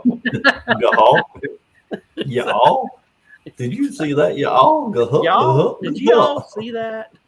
Yeah. And I'm not because people think I got one heck of an accent and things like that. And I'm like, but it's just, could you not find somebody else, like when the Joplin, so we're not very far from Joplin, Missouri. And, years ago, Joplin, Missouri had a really bad tornado that come through there and went like right through the middle of town. And, they found like people on there that like, it was some of the roughest people. I've never even seen those people when I go to that town, type of, to put on national news, But, well, everybody else is like, no, I don't have time for that. That's true. It's always the person that has the time for it. Well, just look what the news plays now. They play what they want you to see. They don't play. Yeah, what is or. That's why we don't watch the news anymore. I mean, literally, we will not watch. We don't even have a news channel on our TV. So we have Roku to hook my YouTube and watch YouTube on TV. That's basically all we do. I will say my granddaughter watches like cartoons on Netflix or whatever when she comes and stays with Nana, you know. Yeah, no, we're sort of, we've still got like we've got Channel 10, Channel 9, Channel 7, and then the government's ABC, which is Channel 2, and then there's a SBS, which is the special broadcast service, which is for all different ethnic sort of people. But it's yes, Belt Lip's trying to tell me something. Or he's talking to people about the music. But yeah, it's it used to be like Channel 9 was like news was news. I believed everything that went on the news until I went to America a few times. And then you see what's going on in real life, and then you go home and they're saying something completely different. Then you're telling your wife and your kids, this is wrong. And they go, oh, no, it's not. It's on the news. I'm saying, I'm telling you, this is absolute rubbish. Yeah. And then, vice versa. yeah, and then Sky News out here is one of the paid TV channels, and they're sort of middle of the road news network. Like they're for the average working, blue collar, hard working person. That sort of, and whether that's left or right or blue or red or whatever you want to call it, they're just for the average hard working person. So obviously they sort of stuck up for Trump when he was running, and they were saying, look, and then when he won, and they said, look, this is unusual, but look how good the economy is now, and look how good these mines are now reopened. People have got money in their pockets. The economy is fabulous, and the exchange rates, everything was going good for us too. And the other channels are going, deaf to America, and you know what I mean. Like the whole place is going to die and crazy. And now the full circle has changed. Right now, it's gone from we're back to where we were, but now they're not picking on him; they're picking on the current one. So now they're showing on these news channels that were so pro one way and pro against the other way are now swapped, and now they're showing the old man falling off the bike that can't put his jacket on, puts his hands out for shaking hands, and people just miss him stumbling in his words. Like they'd never showed that before, but now it's in your face. So now they're actually, it's in mainstream news here. So now it's like they're trying to Probably seeing more than we are. Yeah, for That's sure. what I'm saying. Yeah. Oh man, it's in your face every day.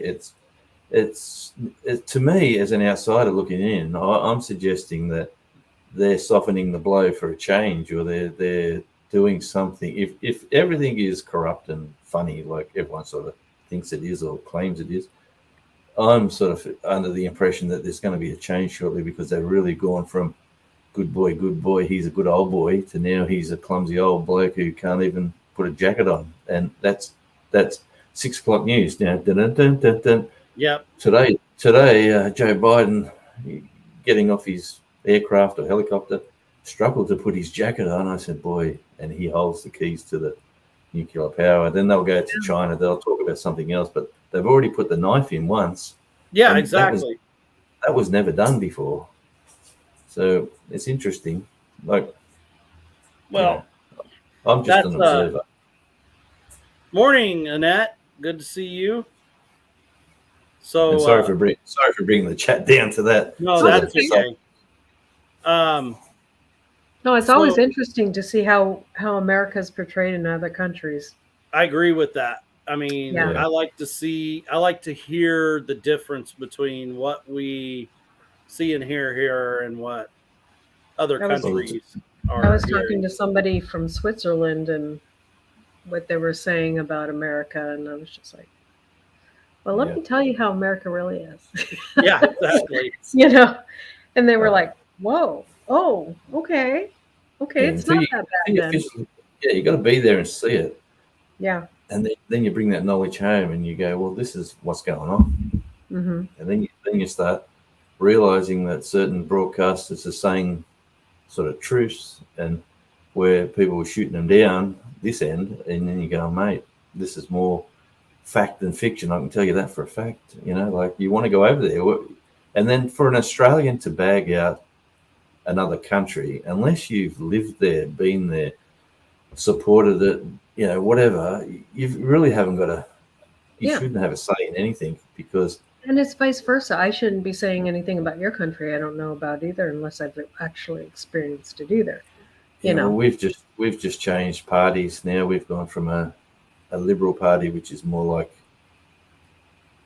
it's out here. There used to be a party for the working man and a party for the elite or the rich, and they both don't know who they support now. They both want to support each. They both want to support the working man. They both want to support the elites. They call Liberal and Labor out here, and Liberals got booted out at the last one. The Labor's in, and now we're printing money, and not printing money, but we're spending way too much money on different projects and things, and everyone's wages has to go up now because Labor's in charge, and you just wonder where it's all going to end up for your kids and stuff. Yeah. It's scary times, and a lot of Americans, and I try to steer away from politics, but I'm going to go this far that a lot of Americans think that it's very single-sided, that we only have problems here that we're experiencing here, and it's actually like you're alluding to, it's worldwide. Yeah, for sure. It is. Well, look what Holland's going through, and yeah, they're going to get rid of the cattle because of the gas. Yeah, what a load of rubbish that is. Yeah, and so that's why we focus mainly, and I think that's why we see such a big movement, especially in the YouTube and the homesteading or the self-sufficiency side of YouTube, towards let's not care what anybody else are doing. Let's worry about ourselves and make sure that we are, we have our own food. We have, we can take care of ourselves, because that's what we need to worry about, is our own families and our own household, type of deal. And that's not saying that we shouldn't still be, we shouldn't still take care of people, where we can, others. Yeah. But I had someone one time tell me, and I agree with this statement wholeheartedly, that welfare, before the whole welfare system was designed, was churches, organizations and no matter what way you want to stay in that, because some people have a problem with organizations like, say, the Masons or something like that, Freemasons and stuff like that. But that's what welfare was, was people like that giving or making sure that widows and orphans were taken care of and stuff like that. Or if someone was suffering or had come onto hard times, a whole community would band together and take care of that problem. And it wasn't, it was out of the kindness of your heart and what you could give. Yes. Not what you were mandated to give. You know what I mean? Just reading the chat as well, look at Blue Self-Reliance. She's a lovely, we call her Tasmanian, that went to England, but she's now obviously in Yorkshire in England, and she's saying, she's worried that it's a ticking time bomb over there come October. Yeah, she's worried. So I think a lot of people are in every country that, everybody has something that they're worried about, and that's exactly why homesteaders are becoming, there's more people interested in it. And well, I'm trying to grow lettuce and chilies and capsicums, or whatever you want to call them over there. But because here in the shops, they're like, $10, $15 a kilo, $10 for a head of lettuce. The world's gone mad, in costs. So, like I said, I've got peas, beans, little tomato seedlings in the house here. I've got little seedlings up on a windowsill up there, and I've got down there. I've got some I've still got some broccoli seedlings that I've got to work out where I'm going to put them. But yeah, no, and a whole bunch of seeds in the back of this room here that I wanted to plant out because I've got so much land, but I have to fix my pest problem first. Yeah. Get rid of them big patty Night, horns. Jan. Not to interrupt you, but night, Yeah. Jan. You're right. So what time you got over there? So it's 11 o'clock Central Time right now. Yeah. Okay. PM. Yeah. But and Jan's only like an hour from me, so she's on the same time frame also. And but Jan's like really close to me, and like I was alluding to earlier, we haven't got to meet up, like go see their homestead yet. And Lisa and I really enjoy going and seeing other people, you know, and meeting up with them. And so some point here we're gonna meet up there, you know. Are you going to the Kentucky meetup? No, I'm not gonna go. We can't. It's a little far for you. It's a little far for us, and that's like the East Texas deal. I would like to have went to Pinecone Fest East Texas, but I can't. Yeah. I can't do that. You know, I've got a mission, I think, or a goal, I should say, that I usually go over with music. So I go to America it's either with a band or there's a festival or there's something on that I've got a purpose to be there for.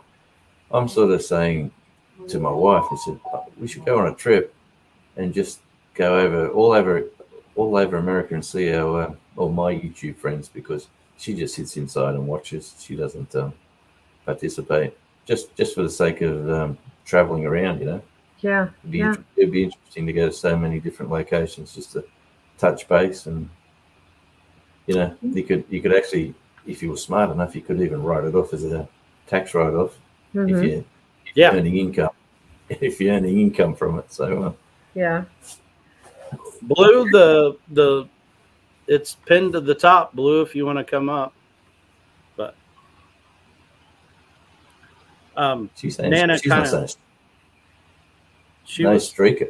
I thought it was streaker. She wrote no streaker. I meant, oh my god. Yeah, she said up here. She said something about I can pop up if you want. Tanny's gone to work, so streaker. That's what I thought. That LA, she's running around the house with nothing on, going. Can't find it. All right, hold on. I'll repost it here. Oh, she'll have something to say about the English, I'm sure. I'll be right British, back. the British and their stiff upper lip.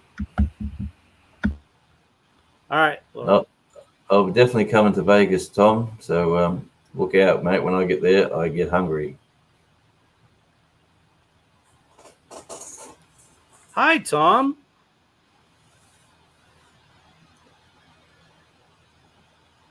Lucky's channel. Good morning. Blue. Here she is. And she's How you wearing. doing? No, it wasn't me, because Tanny has a really bad habit of walking in through that door with just his jocks on. There was a streaker. Yeah, I was trying to work usually is, but he's gone to work, so it's like it's safe now. Well, that's good.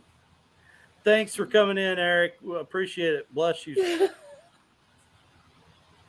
Eric, What was that- Eric B, what was that you guys, called? if you haven't connected with Eric B, you need to go check out his channel. It's a fishing channel, and also he does a lot of community, like he runs a community basketball team with a bunch of young boys, teaches them Nice. about the Lord and about playing the game and stuff like that. Cool. Yeah, for sure. Yeah. And what's the channel called? Eric B. It's Eric Yeah. B. I don't know if anybody's left in to drop the link, but oh, Brenda's here. Brenda, if you can drop the link for Eric B, so others can maybe connect with him. Hi, Blue. Hey, Laura. How are you? I'm good. I'm awake. Good. Anytime, brother. Anytime. Yeah, I mean the link's up there, but I only have I have the free version. I can only do so many in here. So if anybody else wants to come in and join in, Yeah. Well, I can drop down anytime someone wants to pop up. I'm not saying that to drop anybody out. I love panels. If you haven't figured that out, usually when we do our live from the world's smallest farmers market, we try to do just the two of us.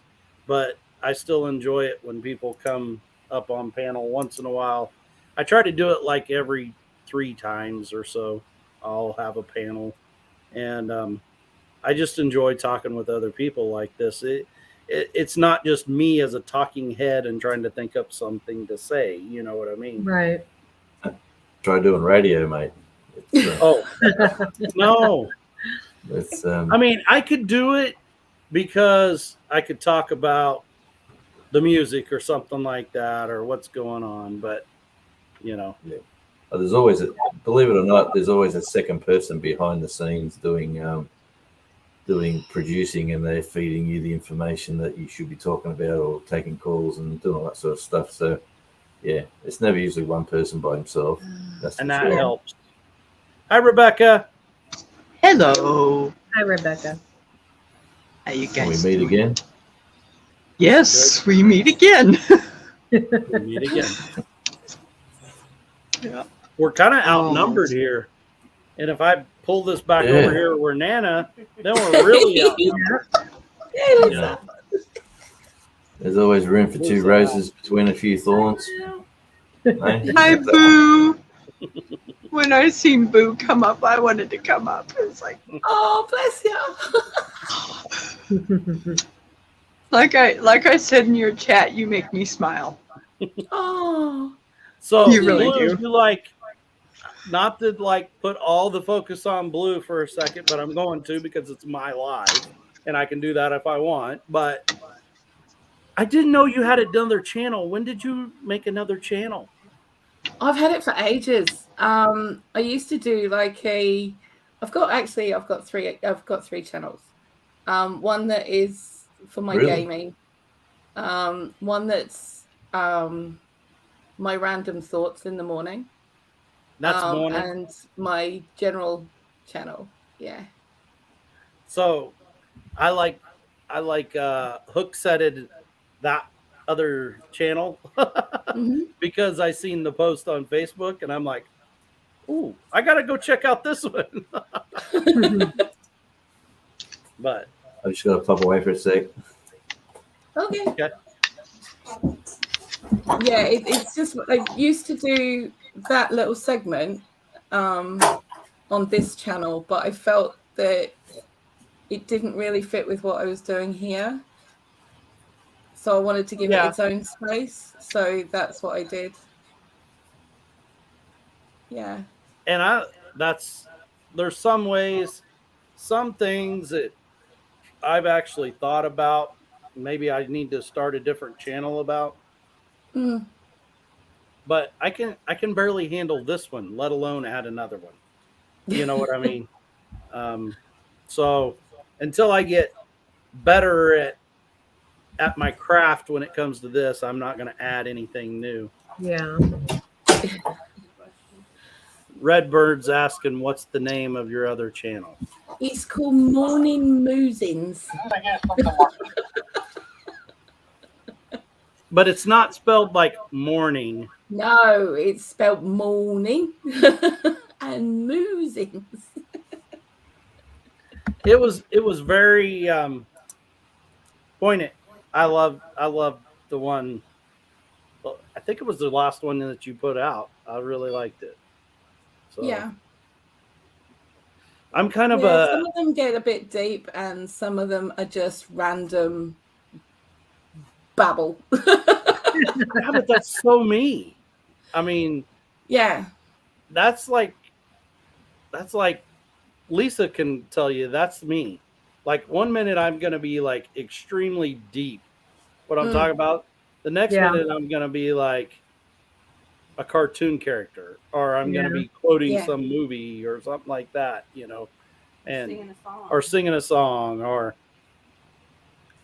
I shared for those of you who follow me on Facebook, I shared a little quote deal that was like, if you can't handle me randomly blurting out lyrics to songs to whatever you said, Yeah.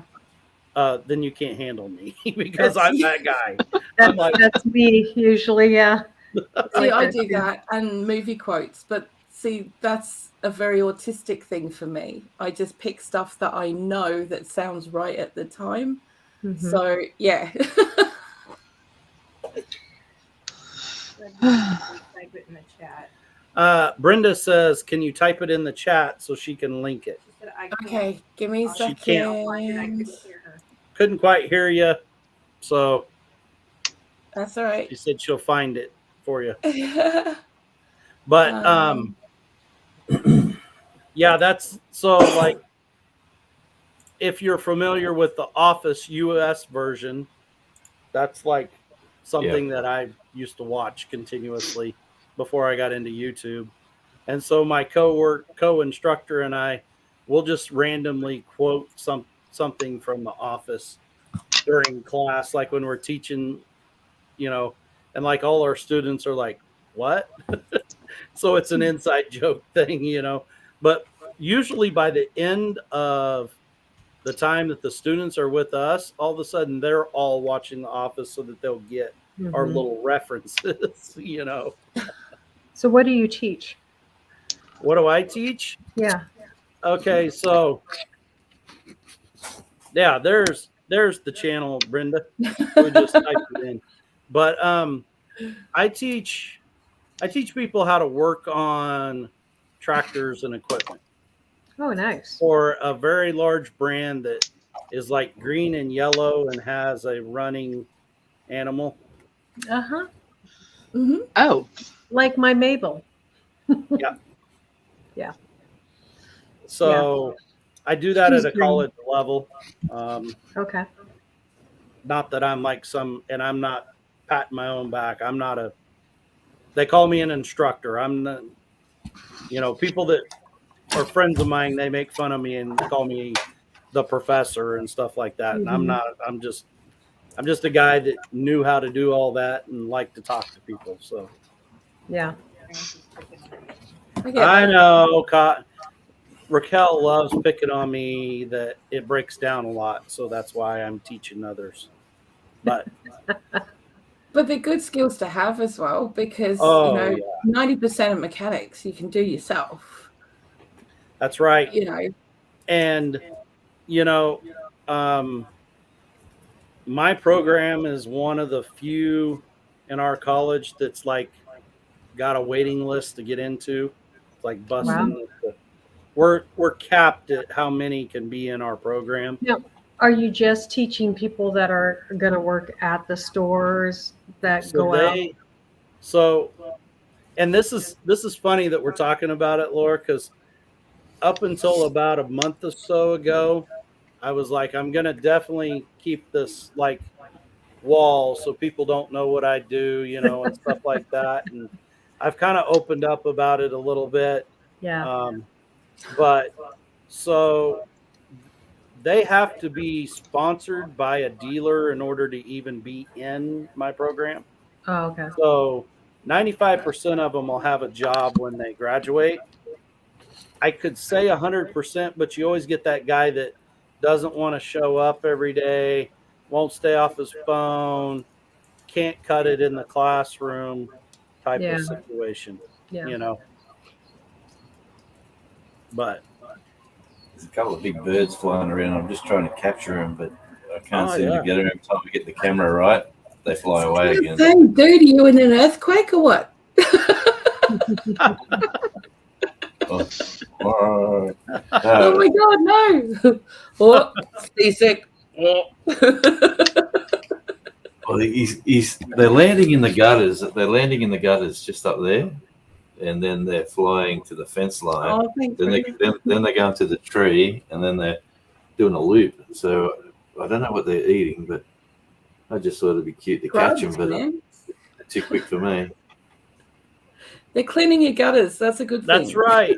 Yeah, that's they're good. up there doing chicken things and stuff in your gutter, cleaning it out. As long as they're not making a nest in your gutter. That's They're right. getting spiders and bugs. That's what they're getting. It never used to cease to amaze me when I used to clean out my parents' gutters that there always used to be earthworms up there. Oh wow. Yeah. How? The I leaves don't came know. from the trees. Where did the Rainbow. worms come from? I know I know. exactly what you're saying because I've been there and done it. Yeah, there's Yeah. like earthworms up in the gutter, and I'm like, how did it get here? Yeah. Hey, They're good pretty- night to you too, Penchucko. They're pretty clever Nice. worms. Thanks for coming in. Sorry, but No, I've got that dry cough as well today. I can't shake it. yeah, It's just we have so if you've watched any videos lately, we've got like some 8 and 9 foot tall ragweed that's like all around in all the miscellaneous lots, and always this time of the year I kind of get this dry little cough. Hmm. Yeah. And I'll shut the door now. It's getting cold. I'm getting soft. I am. getting cold. So what's the temp? Well, the computer's telling me it's 12 degrees Celsius, but it's not that for sure. I've got to get a big digital readout on the back of the house. So that'll be about 40 something, but it's definitely not that. Man, that sounds like weather I'd be sitting around in a lawn chair and enjoying Yeah. with a hoodie on. 25 here at 5:15 in the morning. 25. Mm-hmm. Man, welcome to Australia, baby. You should be, No, right? you should be used to that. So is that Celsius or Fahrenheit, Blue? That's Celsius. Yeah. That's hot. That's hot. If you really. get on my side of the bed, I'm going to knock you out. Stay Yeah. on your side. All right, thanks for coming in, Belt Loop. We appreciate it. I see you, Gary.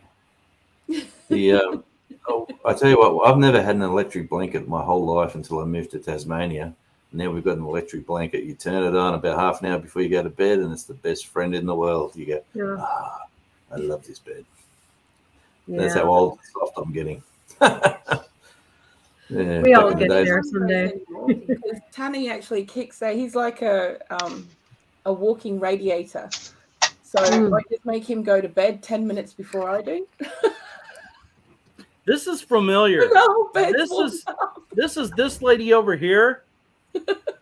She can't wait till I come to bed because she's like freezing. she's like, I'm freezing, you're so warm. I'm like, I'm hot, get off of me. Oh, that's funny. Raquel says it's 16 up in the land in the north. Oh, look at you. You turned the screen around on us. How's that? Oh, that's weird.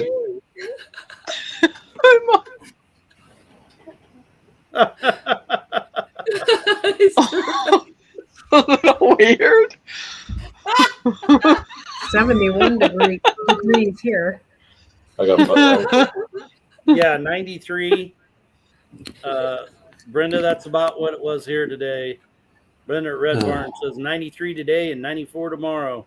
No, Hi, it's Nicole. 88 degrees here.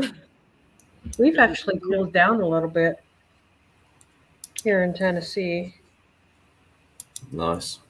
Going to They're be talking 90. like in the 70s here next week. Yeah, we're only a few weeks away from spring, so I hope the temperatures change a little bit on the upward movements down here. I'm sort of looking forward to just a little bit of, like, the top temperature at 12 degrees is sort of Celsius, which is what, 40 or whatever it is. I'm looking forward to just that little bit more. Get it over 15, get it 15 to 17, and I'm happy. Yeah. Yeah, we got to get through Saturday and Sunday. It's going to be 100 and 101. Yeah, it's supposed to be 100 and 101 this weekend Fahrenheit, and then it cools off. I can't believe, Nicole, you're still playing baseball. Like most of our teams have quit because school's starting back up here. Mm-hmm. Really? But School's already started here, yeah. Wow. See, ours has only just stopped. Yeah. And it won't go back until September now. I don't think our schools have started here yet. Should be pretty Yes. quick, I would think. It but- should be. It should be pretty quick, but I don't have children in school, so. Yeah. Yeah. Well, Ours finish in December, so they go Yeah. to December, then they have 6 weeks break, and then they start again. Yeah. Yep. well, so they basically go to year-round school then. Yeah. Yeah. Grandson said he's going to come down this summer, so looking forward to that. That's He's nice. 14 years old now, but he's sort of at that age where, geez, I'm going to have to keep him occupied and busy. No more just putting him in front of a TV. Yeah. Get him out in the garden helping. Yeah. Oh, for sure. Mate, we got a whole state to just. He hasn't been here before, so we got a whole state to show him. I might teach him. I might get him on the channel to be the camera guy or the person. There you go. There you go. Yeah, that's a good idea. There's I think a good that's- plan. Yeah. I think that's going to be it for sure. We so that's like we have random friends around with teenagers, and they're just in my hair. They need something to do, and I'm like, send them out. And they're like, why? You got a paying job for them? I'm like, yeah, it pays like food. Like, we'll feed them. And they're like, what do you mean? I'm like, well, I have chicken coops to clean out. I'm like, I have fence that needs to be built. I got some brush I want cleaned up, and they're like, well, I mean, what are you willing to pay them? I'm like, you just said you needed something for them to do. Right. All right. See you, Blue. You didn't say you wanted them to be paid something. I mean, my kids, they didn't get paid. That was called, yeah, you're getting paid. You got a roof over your head, a warm meal every day, and your laundry done, and you don't want for anything. Like, we go and buy your clothes and your shoes and Everything you need. everything you need. Now, if it was above and beyond normal chores, yeah, we might talk about something, but I didn't get paid. yeah. I didn't. I've got a 25-year-old still living here, still getting fed, still getting clothes and food, and she's 25. God, someone come and take her and marry her off or do something. Marry her off. We got a 20-year-old. We got a 20-year-old that's still here. He's in college, so He's Yeah. okay since he's going to college. as long as he's going to class, making grades, and maintaining his scholarship that pays for college, I'll help him out some. You know what I mean? Yeah, Yeah, all we my should- kids are off on their own, doing their own thing. Yeah, she's on mine's the third- starting to come third over to grade. help me with stuff because he gets fed because he That's can't all afford to either put the electric on and eat. Oh man. So he's coming over and helping me 3 or 4 times a week. So because he knows he'll get fed. I know what he's doing. Yeah, exactly. Fine. I get like an hour's work out of him. That's right. And he gets to eat. We don't talk about it, we don't go through that, but he's been helping me out. And yesterday was helping me do my first bed out the front. Oh yeah, Bigify. Bigify. No. Hold on. Put it back up. Hold on. You're gonna Put it back up. We're gonna get a What? Oh, okay. quick, get the camera up there. Get the camera up there quick. Oh my God. I'm trying to figure out. I didn't do it right. Hold on. I'm getting there. There you are. That's it. Okay. So Oh, yeah. basically that is A greenhouse. my first of my flower and herb beds out the front. Right. Nice. And the hoops are made out of metal rods that held up the old polytunnel before it died, and MDPE piping, like the plumbing piping, Mm-hmm. because this little guy. Oh, hold on. Yeah. I got to bigify you again. I love belt- that. that's a- This little that's guy. a belt Oh loop god, roll. you can't see it, can you? Can you see it? Looks 2 rocks. What's going on? Oh, here we go. Oh, Fox. red Oh, fox. Yeah. Yeah. He's only a little one. He's just young, but he likes using them. Hang on, there might be a better one. As a trampoline, the nets out the front. Oh, So we did that netting until the plants are big enough to hold their own, basically. Yeah. But I'm doing one that's a brassica bed that I'll be keeping the netting over permanently because it keeps the cabbage white butterflies off. Yep. mhm. And they can't lay their eggs through it. So it's scaffolding debris netting, basically. That's what it is. But I just caught him then trying to use that net as a trampoline. He was just bouncing off it. Oh, wow. Oh, But he couldn't break it.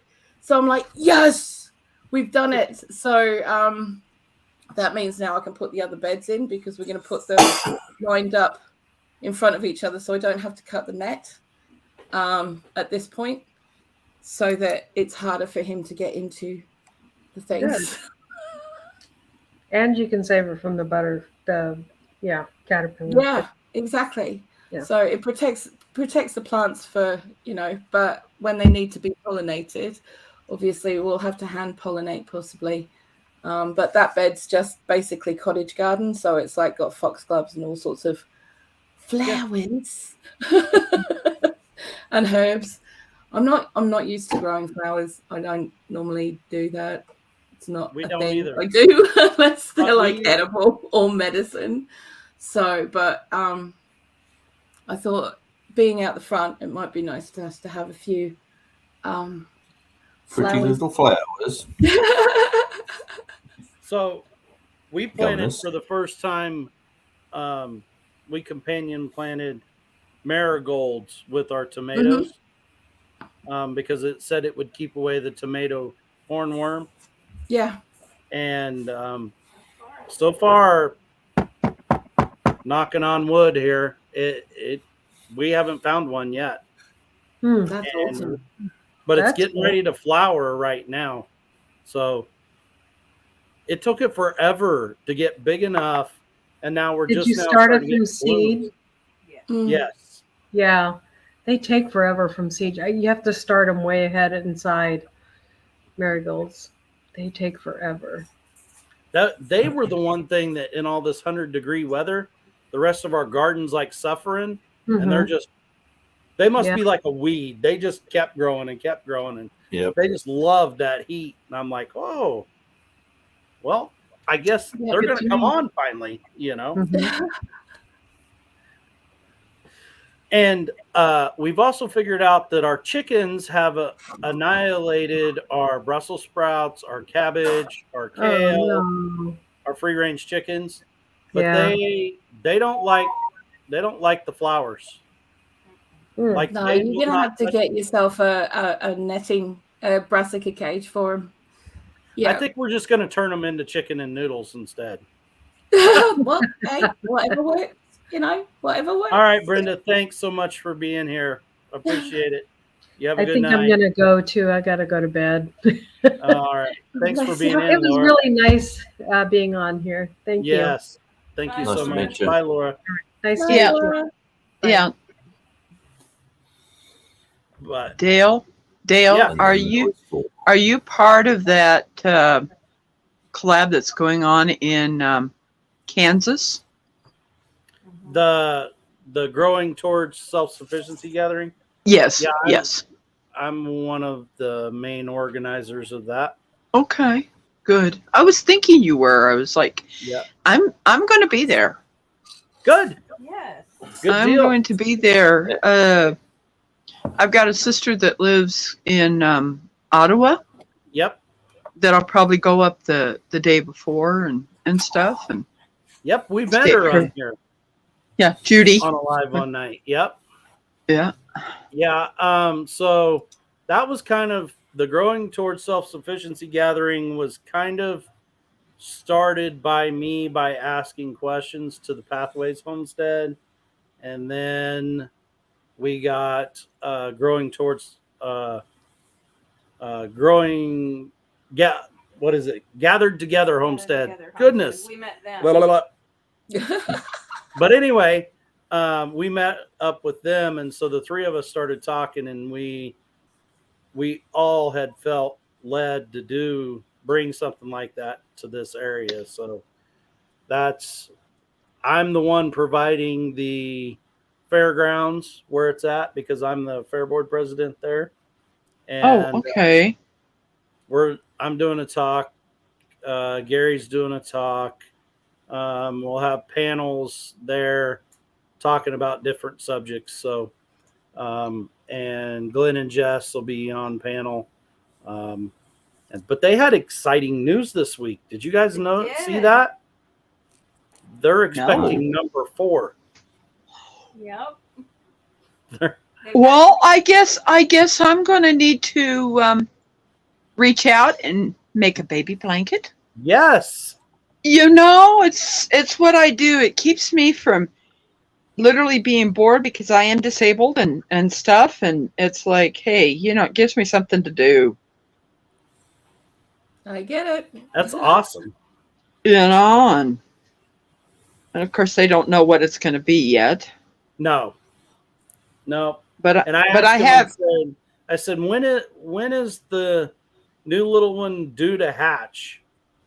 Which they got a kick out of, and they said April. So I said, well, I know that Wendy at Willow Ray Ranch. That's really hard to say. She's got another granddaughter coming that I've already made one blanket for her son that's a Marine and his wife. That blanket's already at their house. This blanket here is for another channel that Devil Dog told me about of cooking with Bobby Joe. Bobby Joe's a dog. Bobby Joe's a dog. So I'm finishing this thing up and it's going to her for her great nephew. So I'm just about done with this thing and I'll make baby hats for it. You know, just trying to get down this edge. I've got the other edge to do, and this thing will be shipped off probably Monday. Cool stuff. So, but yeah, I end up making baby blankets and little tiny baby hats and making hats for other people. I'm now being a little more organized. If people want hats, they can go to my about page and email me. Tell me what colors you want. I'll have 100 and we'll sell them. It's a lot easier, you know, then I'm not having to lose Post-it notes to my dog. And it is the truth. Blue, my lab mix. He is almost 3, but he loves to chew on the papers that I have touched. Oh, he doesn't eat them. He just chews them. Oh.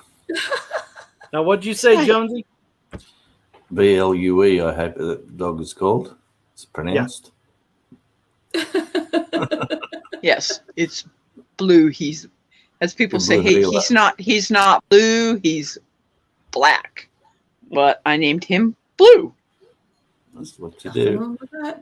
Nothing wrong with that. In Australia, Blue is normally a nickname given to a redhead. That's it. What? Yeah. What? You're a ginger. I have a sister that's a redhead. Yeah, if you're a redhead, you normally get called Blue. Yeah. Yeah, if you're a ginger, we call them firecrackers. Yeah. Because trust me, my sister is a firecracker. Oh my God! Must have had a run-in with a small child who was a redhead, because any small redheaded child that comes into my house gets attacked by the cat, and it's the only time, other than when she accidentally gets stepped on, that she will actually turn on anyone. Really? Yeah. Really? Yeah. Well, Hi, she's a rescue Cindy. cat, so I don't really know what happened to her in her kittenhood, apart from the fact that she ended up in a tumble dryer for 10 minutes. Jeez. Whether She a was small in the- red-headed she was girl in the child clothes actually dryer for did 10 that, I minutes? don't know, but it always seems to be small, about 5-year-old red-headed girl children, and she will literally grab them round the face and start chewing on their nose. Wow. Cindy Yeah. just come in here and look what she already shared. She's a legend. Wow. Wow. She's awesome. Good downs. Do you know that there's one the last weekend of August in Missouri? Yes, we're going to Ozark Homestead. I will be there. We will be there also. So you will get to finally meet me. Yeah, we'll look for you. We're actually traveling there with Pathways Homestead with Gary and Cindy from Pathways. Oh, okay. They're presenting there. I'm going to be going up the day before on Thursday. And most people say, why would you sleep in your car? But I'm going to sleep in my car with my my very large black lab, and we think he's Cane Corso mix. He's my service dog. So name Denver. Oh, Denver. I have 2 dogs. I have 2 dogs. Oh. Yeah. Yep. Look. Blue's 3 and Denver's 6 or 7 years of age. Looky there. Cindy's on that one too. She's already got the link posted for it. August the 26th and 27th in Marshville, Missouri. Yeah, and Auslander info, we just can't stop talking. No. Yeah. Hey, we were waiting for you to come back in here, Auslander. Yeah, it's literally. See you, bye. Yep. See ya. Glad you come back. Yeah, so yeah. I've done that a few times. Like I've turned a live on, and go, oh, there's a live on, and turn it on, and everyone's going, yeah, welcome. Hey, how are you, Jonesy? And then thanks everyone for popping in. 5, 4, 3, and I go, what's going on here? And then they go, oh, well, there you go. That actually happened. That happens to me a lot because I'm busy. Like when I get notified someone, is live, and I'm like, all right, I gotta get this done so I can go to their live. And about the time I finally get done, I click in there, and they're like, okay, well, we'll see you guys next week. And I'm like, sorry, I'm just now here. Well, normally I'm not up for you guys' lives, Yeah. because I don't get up until 4 in the morning, and you got a lot of the ones in the evening. For you guys, started about 2 in the morning for me, so I tend to not be awake, and then I come in on the tail end of it. But so me and you, Blue, will have to tee up a time that suits, and then we can attack the Yanks from the southern hemisphere and the northern hemisphere. How's that? Well, and then you've got Tony clear over there on the edge. Yeah. And he kind of fits more into your time frame than he does mine. I'm like, I've told this story before, but I'll tell it again because there's somebody in here who hasn't heard it. But Tony, I was on live with him one night, and we get done with the live, and he usually, you go to the backstage and you visit a little bit, and him and we're all visiting, and I start yawning. You might have been in there in this one, Blue. And he's like, you can't be doing that, Dale. You can't be yawning. And his wife's like, it's like 2:00 in the morning there. And he's like, no, it's not. And she's like, he's in Central Time. Mm-hmm. Yeah, exactly. I mean, there's nights that I go to bed at 9:30 and I wake up at 2:00 in the morning because I've gone to bed early. So I'm now not going to bed early anymore. It's like, forget it. It's because it doesn't work. You wake up at 4:00 or 5:30 or something like that. And Yeah, I did that the other Hi, day. Joyce. Thanks for coming in. I jumped in a nice warm bed about 8 o'clock because I was just tired, and I thought, you know what, I'm just going to lay down. And then at like 3 o'clock, I'm awake, and I go, oh my God, what am I going to do now? What do you do when you wake up at 3 o'clock in the morning? You put the kettle on, you turn on YouTube, and you go, oh, there's a live. Hey, hey, how you going, guys? And then they're all going, what time is it over there? Because Gary and everybody sort of are into it now with me. What time it is? It's sort of like a thing they do, and well, I felt like this big one time because Annette from Annie's Kitchen and Urban Homestead, she's in Perth, and I was in this live, and it was like, 7 or 8 o'clock in the evening here in the U.S. And I'm like, she comes on, she's like, good morning. And I'm like, I don't know what you're talking about. It's like 8 o'clock at night. I had no inkling, an idea that someone would be on here that wasn't in our time zone. You know what I mean? or even in our country at that point. I'm like, so then she's like, well, I'm in Australia. And I'm like, oh, I feel really bad. I'm like, they're even 3 hours behind us. Yeah. So if it's 2:41, maybe not now because it's not daylight savings. I'm not sure, but that'd be about midday. It'd be just after midday there, or around that time over there in WA.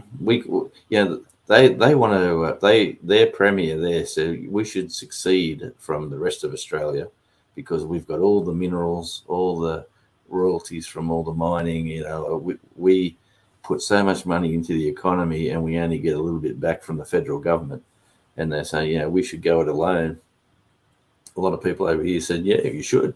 Piss off, go. But it's like a 3-hour flight just to get there. It's a long way over. It costs more to go to Western Australia from Sydney than it does to go to New Zealand. Yep. New Zealand, I used to go and work in Auckland because it was cheaper than going over to Perth. Go figure. It's ridiculous. Absolutely. When you're in Perth, it's cheaper to go to the islands and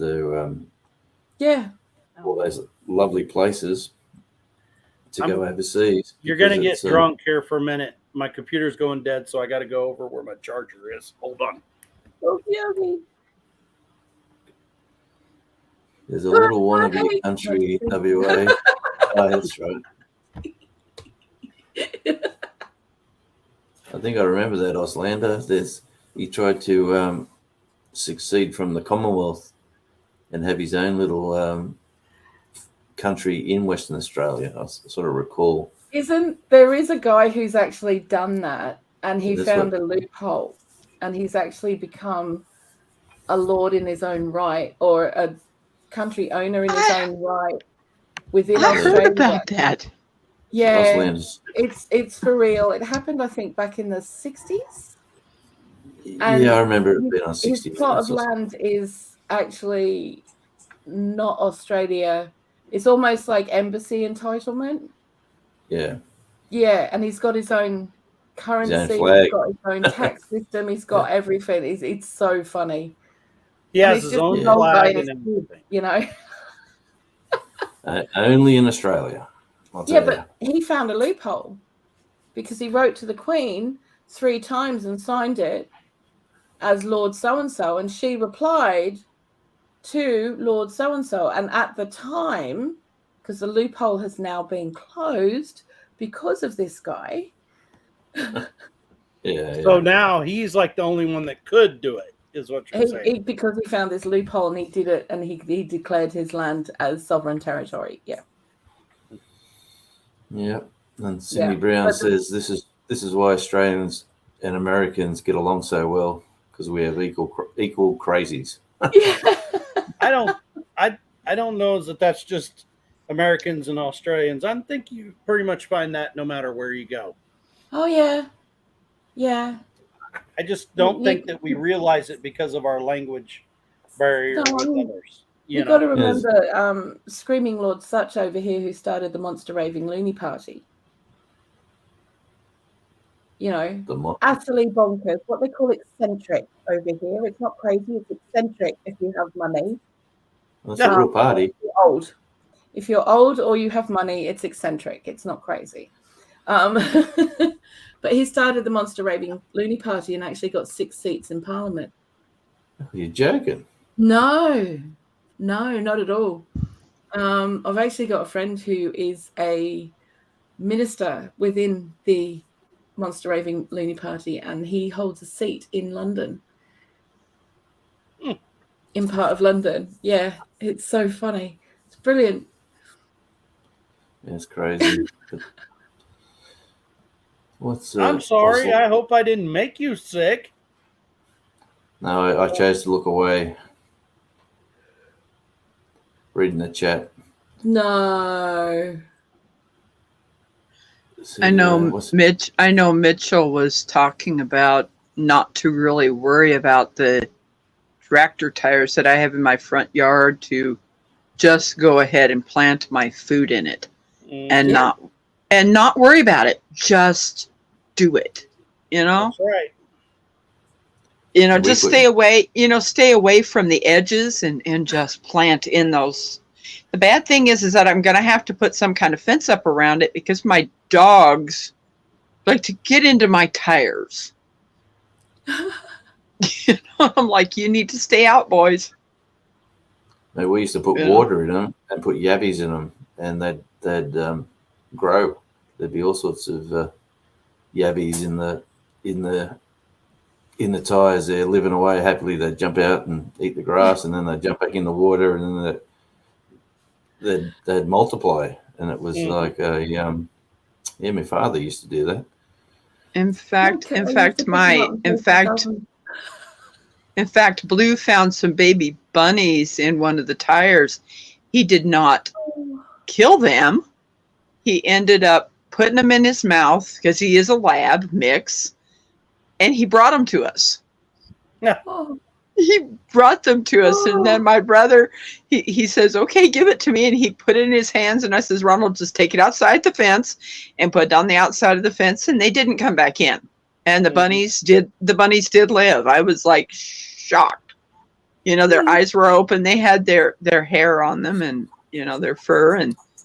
But yeah, those baby bunnies lived. And I'm like, whoa. I honestly thought he was going to crunch down, but he didn't. You know, just down the road from us here on the National Highway 1 that goes around the island, we're sitting there going through one of the fast food chains drive-throughs, and it's like a dual lane on one side and a triple lane on the other side, and a big grass verge in the middle. And my wife said, "Hey, look at that. There's a sign there that says Rabbit Island, like on the grass in between the highway." And I said, "Well, that's a bit crazy." And then we're sitting there, and look at that big hair. And then there's another one. There was like 30 or 40 rabbits living on this part of the highway, just down from our place. And someone, I don't know, that looks like a proper council sign that says Rabbit Island, and you know, you wouldn't walk across there because there's a bit of traffic unless you 2:00 in the morning or something. But these rabbits just seem to think, well, don't go on that dangerous road. You don't seem to come back. Rabbit Island. Yeah. Well, there's a town in central Kansas that not groundhogs, prairie dogs, what they call them here, prairie dog. They're a little weasel, you know, that burrows in the ground. And instead of like eradicating them, they've like dedicated areas of the town for them to be at. So we go to the big box store when we're out there, and in the front of it, there's this little prairie dog town, and people are just parked in the parking lot, and they just watch these little prairie dogs, you know, dig and come out of their holes, kind of like a meerkat type thing, you know. They peek out and they look around, and they're gone. Lisa and I sat there and watched them for like 30 minutes. It was entertaining watching them. See, I watch prairie dogs like on TV and stuff, and the only thing I can think of is whack-a-mole. Yeah. It is. I It's just like think of getting a big giant blow up hammer, you know, the non-violent type, and just going.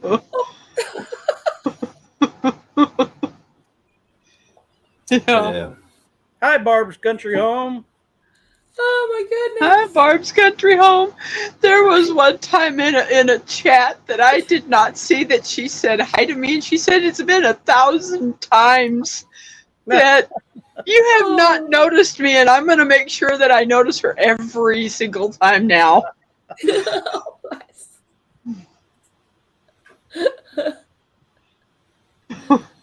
Yeah, it's like, I left my man. drink across the room. I'm gonna grab it. I'll be right back.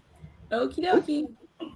Yeah, there's 42 likes there. So if you haven't already hit the like button, you 10, 11 wonderful people, yeah, give it another punch. I see 30. I see 35 on my iPad because it hasn't been refreshed.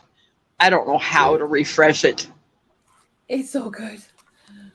Yeah. It's been an interesting afternoon for me. It's cold, wet, and windy. I really haven't got that much to do. Done the groceries with the lovely Mrs. J. So she's inside there happily doing her thing, and I'm out of her hair, out in my room doing my happily little thing, and life's very good. I have to move an entire garden bed that we made 3 days ago. Oh wow! Why? Yeah. Because it's in the That's wrong kind spot. of. Hey, Bob. You made it in the wrong spot.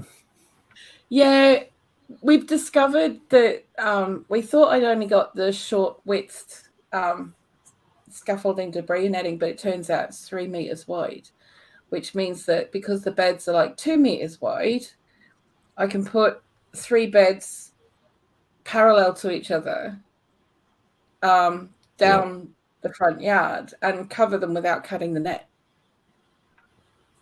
So I'm going to do that because, you know, the beds there's only one bed that's going to have it on permanently, and the other ones are like temporary. So I don't really want to cut the net if I don't have to. Yeah, exactly. So, Hi, Cindy Brown. Thanks for putting that up there. You bet. Oh, she asked me. Yes, I do handball all my yarn because I have yarn bowls. This one was sent to me. This one was sent to me by somebody, and I'm not sure where my other one is. I'll see if I can find it because this one is a little more special. I bought this one with some funds that someone sent me. It's got mother of pearl on it. Oh, cool. Wow. Isn't that beautiful? Mm-hmm. Yep. You know, so yes, I do. And I try to keep it as loose as I can so I'm not stretching the yarn. Because when you do this, you do kind of stretch it a little bit. Mm. Do you have another spot, No, Joycey. Rebecca, that you do your thing? Because we only ever see you in that white chair sitting in the same spot doing what you do. This is my bedroom. This is my bedroom. You're in my bedroom. Usually when I'm up at the front, my dogs bark. People hear things, back here in my bedroom. It's an angled pillow that if I'm having breathing issues, I use to put underneath my head. Okay, but that's where you sit. That's where you sit and do most. That's where I sit. Yes. Okay. Night, Joyce. Thanks for coming in. Awesome. Yeah, I'm literally sitting on my bed. Cool. Okay, well, must be comfortable because you're there quite a lot. It is. Yep. That's all. I've got a. If you've ever heard of a sleep number bed. No. It's air. It blows up with air. So you set it at a certain number and you literally sleep like a baby. There's a couple of hospitals over here that are actually got those. And can I just say, I didn't move for a week, apart from the fact that I was so sick that I didn't really want to move. I was in so much pain I didn't want to move, but I didn't actually have to move. Yeah. And that was the difference, because, you kind of get numb on one side or something. But those are, if I could have one of those at home. But you awesome. can. For You just can. $9.99 a week. His Tanny will jump on it. And he doesn't clip his toenails properly, and he's got claws like a friggin' owl, man. He's gonna pop it. And then I'm gonna go listen. He's got across talons on his toes. My mother was the one that bought this my mother bought this mattress. Nice. So, and now she's gone, and I'm still able to use it. Yeah. That's awesome. That's really cool. I don't know what a reading nook is. Huge reading beanbag nook with is a little corner in bookshelves the all in house that is just like books and a nice comfy chair to sit in. Mm-hmm. Yeah. Yeah, I've got to get a better chair. My reading nook is my house. And Tanny's getting my books down from storage this weekend. And I'm like, yes! Because I have over 2,000 cookbooks. Holy moly. Holy moly. Yeah. I don't know where I would put 3,000 cookbooks. You've seen my shelves, right? Check out the last videos that she was building. And I can see now why you did it. Yeah. Nice. Yeah. That is a lot. I know. But when my parents passed and they left me a little bit, I went onto Amazon and I bought all the out-of-print cookbooks that I grew up with and picked them all up for a penny and just grabbed as many of them as I could from, chefs that aren't around anymore. I went around charity shops and I was picking up books, old style, the farm style 70s books and 80s books that you don't find anymore, but there are little gems in every single one of them. And I just went collecting all of them. And that's basically what I have now. I pick up a couple of brand new ones, but it's very rare because I refuse to pay 80 quid for a book from, certain chefs. Cause it's no, I'll wait until I find it in the charity shop, mate. I'll pay 50p for it. I'll let someone else buy it first and then I'll pick it up later. Yeah, there's a nice bookshop. Good. There's a nice bookshop in town here that's got a nice aisle that you sort of go down, and they're the books that have been there for a while, and everything's sort of at a pretty good price. So well, it looks like for Christmas, instead of getting crazy stuff, we went down and bought these good picture books of the island that are signed by the photographers, and obviously we've got that many, we need to sell a mile, and very inexpensive, but when you posted them up, most people got it and went, wow, these are fabulous. I mean, well, our pleasure. But, yeah. So my mom, my mom, she's like a junker. What we call it here in the U.S. She goes through estates and old barns and stuff like that, and she finds stuff and then resells it or keeps it herself, if it's what she likes or fits her. And so she's always finding old timey books and cookbooks and stuff like that, and a lot of them she just disregards, but once in a while she finds a gem. She found me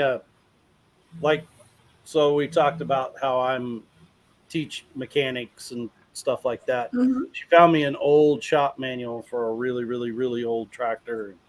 And she's like, oh, I thought of you and I got this. And I'm like, man, that's worth a lot of money, Mom. And she's like, it is? And I said, yeah. And she's like, well, I paid a quarter for it, 25 cents US. And I'm like, yeah, that would be, I said, if I have to buy this book now, I said, it's $280. And she's like, oh, well, maybe I'm going to keep it. I'm like, thanks, Mom. You don't tell her until after it's in your possession, mate. Exactly. Yeah, you don't tell them. Yeah, most of my books are all like skill learning books. So you've got the cookbooks. I've also got herbalism books out the wazoo because obviously I'm a herbalist. I've got all my textbooks from my nutrition and dietitian degrees that I've got. So I've got all of those, plus I've got woodworking books, and I've got all sorts of other books and mechanics books, and how to fix your washing machine books. Those ones that have got like 100 different things to do in your house of DIY kind of things. Yeah. And yeah, all of that kind of stuff. My mate has just turned around and goes, I'm getting rid of all my how-to books. Would you like them? And I'm like, well, yes, because it means I get to see you and I get books. Woohoo! Exactly. So that's that's funny. That hi Mayfield Ranch, how are you? Glad you come in. You're talking about like fix the washing machine type books and stuff like that, and so Lisa tells everybody all the time, and I always get on to her about it. She's like, one of her friends will be like, my cook stove quit working or my dryer quit working or whatever. She's like, well, Dell can fix it. I'm like, no, I'm not like the community, like appliance fixer. And she's like, well, you fix ours. And I'm like, that's different. I fixed yours because it's ours and I'll fix it. But I don't want to work on everybody else's, Yeah. And a couple of people that I have went and helped, they're like, how did you learn how to do this? I'm like, I didn't. I just do it. Yeah. They're like, well, you had to learn it somewhere. And I'm like, it's just mechanical. You just apply it to a different piece of equipment. I mean, it's the basic things have to work that way, Exactly. Like I'm constantly surprised at people who go, oh yeah, it's broken, I'm going to go get a new one. Oh yeah, that's today's the dryers. society. The first thing that goes on the dryers is the wheels or the belt.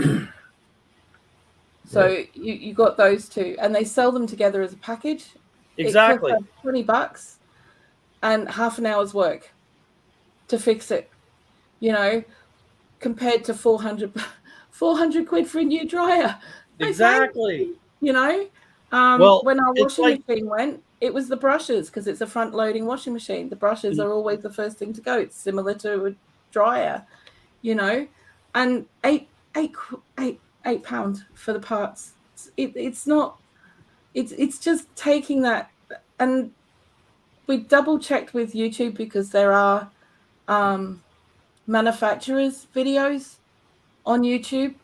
So anyone who's not looking at those, look at them, because you're going to save yourself hundreds, possibly thousands of whatever your currency is, just fixing it yourself, because it doesn't take that much and it's not that difficult. Like we have so I'm a cheapskate, just so you know. And Tann's from Yorkshire, mate. It doesn't get the further north you go in England, the cheaper they get. And we're pretty close to Scotland. That's all I'm saying. But we have to get to Scotland. I haven't been there yet. These people, they have. So Lisa was talking about Instapot. She's like, I keep seeing these Instapot recipes on stuff. And she's like, I guess eventually we're going to need to get an Instapot. And this friend of hers is like, oh no, I'm going to bring you one. And Lisa's like, well, you don't have to bring us one. And she's like, no, my family thought I needed one, several family members, and I have like 3. I'm going to bring you one of them. So she gave us one. We used it like once. The second time we used it, it wouldn't build up any pressure. And I'm like frustrated. I invited the kids over to have like chicken and dumplings out of it and stuff, and I'm just like, the stupid thing doesn't work. So then I get to looking at it, and kind of like you say, I went on YouTube and I'm like, my Instapot won't build pressure, which is not an Instapot. It's some other brand. Yeah. And Yes, we're still up. Can you believe that? I'm just getting up. And anyway, so I look it up, and it's like there's a little bitty gasket that's supposed to like go over this piece that pops up, and it builds the pressure, and it's gone Yep. off of it. And that's what's wrong with it. It's like a $3 part on Amazon. Yeah. You know how many people would just throw it away, and you can order a $3 loads. Yeah. Yeah. Yeah. There'll be Mrs. J in there. I have Just so two we- instant pots. Okay. And absolutely love them. One of them I got off of Facebook Marketplace, and they did not have the book with it. And it makes yogurt. So my brother went online, and we found the recipe to be able to use it to make yogurt with it. So it doesn't. You don't have to worry about having the book. All you got to do is go online and look for the model. That's very cool. I can actually do yogurt in my dehydrator. Because it's got a setting for it just to put it in the jars in the thing. Just take all the shelves out, which is kind of cool. I'll be dang. Good night, Raquel. Thanks for being in here. Appreciate it. Yeah, it's so like weird story about me. I did not like yogurt, would not eat yogurt until the last like 6 months. All of a sudden now I've discovered yogurt. It was I a don't eat technical yogurt. thing for me. But Yeah, the wife eats it. The daughter eats it in this household, and I don't touch it. Give me the ice cream, baby. yeah. I make my own plant-based yogurt because I literally the texture of dairy yogurt in my mouth just makes me want to throw up. So I just don't. So I just make my own plant-based yogurt instead. For some reason, I mean, I don't even know what the difference in the texture is, but it's not that different. So I don't know what it is, but So the reason why I like this is I've found kind that actually has like actual pieces of fruit in it and stuff. And I'm like, ooh, I really like that, you know. But before that, of course, the only time that anybody ever gave me was just like plain yogurt. And it's like, why does anybody eat this? It's like, you know. Have you heard of the company Sanitarium? Sanitarium, the company over here. Sanitarium.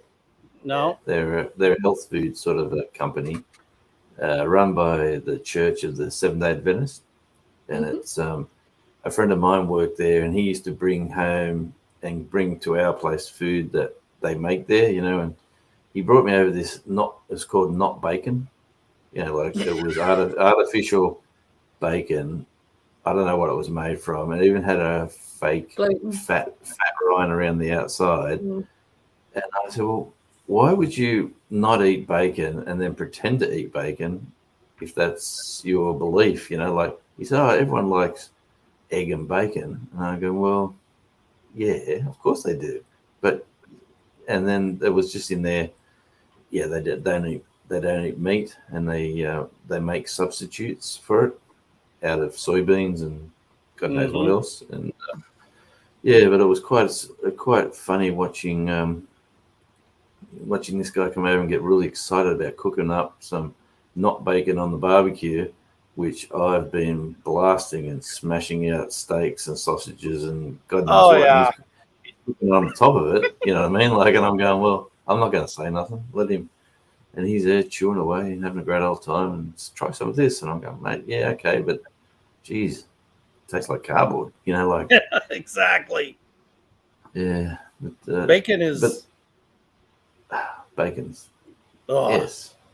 That's what I mean. You can't have a burger without bacon. Well, you can't have egg without bacon. You can't, you know.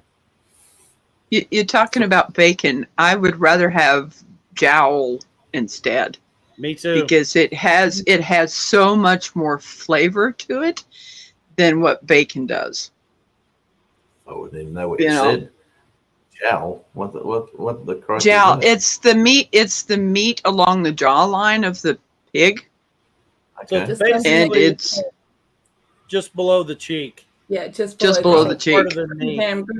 Part of the Yeah. neck below the jawline or the jawline. Mm. Never heard of it. And I'm 60 here, years old. so in this part of the country, they would call that hillbilly bacon. Mm-hmm. Right. Okay. So they Is it use cheap? the Cheaper, belly obviously. portion, and then they cut this jowl out, and they cure it, and then slice it. Has a high fat content with some muscle, and it looks a lot like bacon, but instead of being a strip of bacon, it's like 4 inches long. But it Right. has way more flavor than regular belly bacon does. But Yes. My grandma got me started on it when I moved to Missouri from where I used to live, and I'm like, no, I don't buy bacon anymore. It's always nice to do what your grandmother and keep that that sort of memory alive too, with little things like that. So it's lovely. Have you ever heard of black-eyed peas? Yeah, I grow them. Man, the band rocks.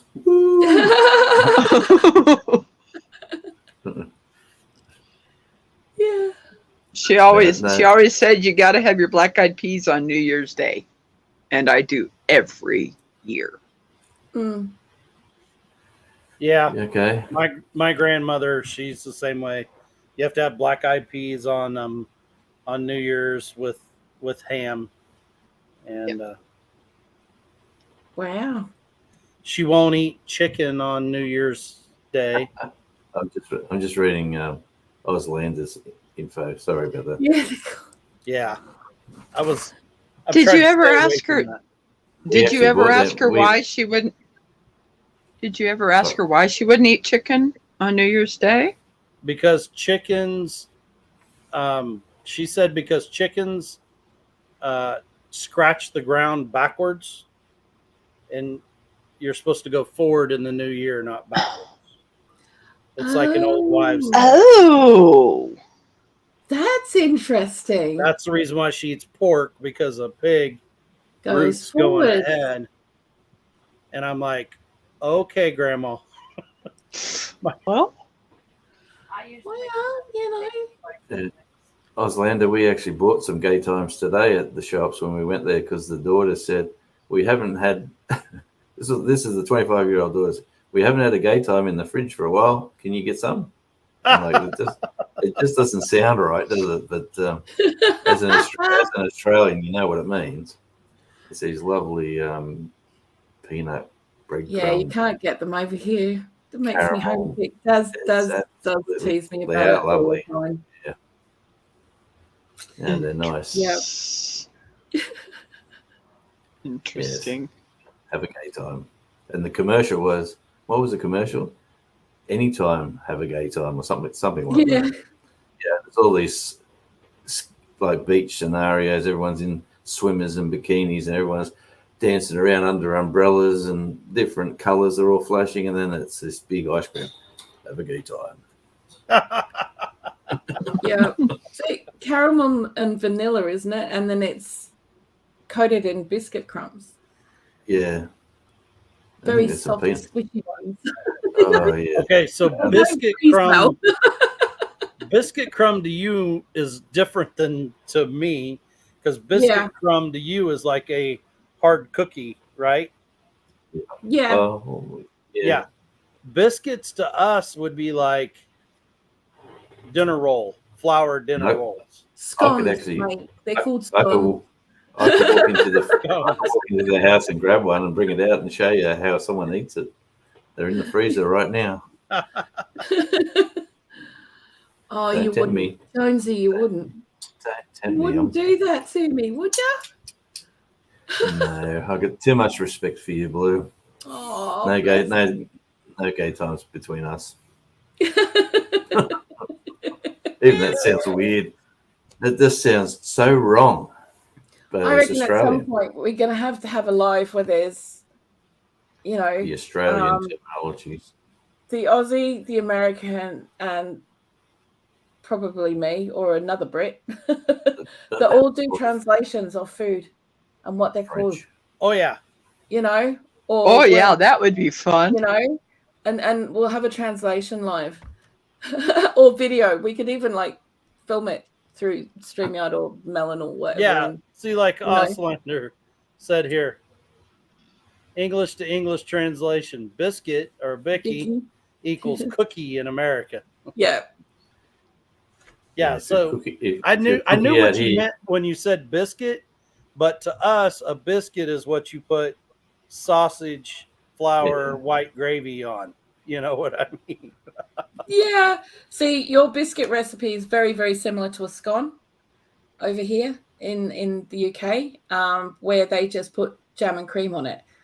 And the country gravy is not something that people would eat over here at all. They look at it and just go, no, I am not putting that in my mouth. And I'm telling you what, if you don't have biscuits, sausage, country gravy in our country, you're going to have a revolt on your hands, because that is like what they're going to eat for breakfast with a side of bacon, except for my beautiful wife. My beautiful wife likes gravy, likes biscuits, but you put it together, she hates it. Yeah. And everybody would probably be mad at me. I don't do mine with pork. I do mine with turkey sausage. It's sausage. It's sausage. It's just turkey meat instead. Mm-hmm. That's it. I mean, but I guess it's what you've grown up with and what you're used to. Whereas white sauces over here, which you call country gravy, white sauce over here would be going over the meat or would be turned into a cheese sauce or something like that to go over a mornay or something like that. But they're not, it's not something, it's, I don't know.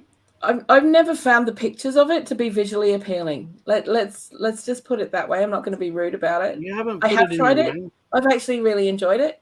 Yeah. Okay, but when you look at the pictures of it, it's like I'm not putting that in my mouth.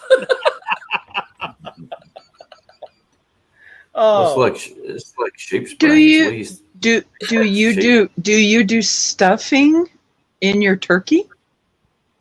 I won't put stuffing in my turkey because it can actually stop. It can dry out the turkey when it's cooking, so I don't tend to stuff it. What I do is I make the stuffing, put it in a separate container, and then cook it off that way, or make stuffing balls out of it and cook them off separately. Yeah, but I don't tend to stuff a turkey because it will dry the meat out. And so then the 24 hours of soaking, because I grind mine, all I put inside it is an orange and apple and some fresh herbs, and that will go inside. And then, yeah, but if I stuff one, I find that the meat dries out really, and it's just not. It's not moist. Yeah. In my lifetime, my parents have never cooked a turkey, and we've cooked a turkey once, and it was dry, like we overcooked it, I suppose, or we didn't cook it right, but it was dry and disgusting. So we had chooks, just chickens, beautiful plump chickens, and that's basically what we do here. But never. You look at turkeys and you go, yeah, they look nice when they're alive, walking around, but and they look like a chicken to cook in the freezer, like, you know what I mean? But it's just not in our DNA to cook a turkey, I don't think. Well, you know the best part of a cooked turkey, right? The skin. That's the only good part of the turkey. I was going to say the bacon that I wrap mine in, but hey. Hey, yeah, exactly. That's kind of like the joke that we used to have. We used to have with our fellow duck hunters, with duck. And I know duck is like this exquisite thing in other parts of the country, but to us, we're like, you know how to fix duck, right? And everybody's like, how? And it's like, well, you chunk up the duck, you put jalapeno and cream cheese, wrap it in bacon, put it on the grill, and you cook it. And you take the bacon, jalapeno, and cheese, you throw away the duck, and you eat everything else. Yeah. See, duck and goose was our Christmas thing when I was a kid. Duck, goose, and beef. They were the three things because turkeys aren't really native to the UK. It's too hot to cook here at Christmas. Hey? Too hot to cook here at Christmas. We usually have a ham and salad. Christmas lunch, Christmas dinner. I still, to this day, I cook the meat before Christmas Day because there's no point in having it cooking all day because, I want to enjoy the day as well. So I always cook it beforehand. Yeah, but some of it gets sliced up for the day so it can get heated up separately and the rest goes in the freezer because we buy our meat so that because it's only Tanny and I don't eat a lot of meat at all. I eat meat maybe once a fortnight and that's it. He's the carnivore of the family. So we get a turkey, a duck, a beef, a pork and a lamb and we cook all those up for Christmas and that does our meat for 6 months. Nothing like a lamb on a spit.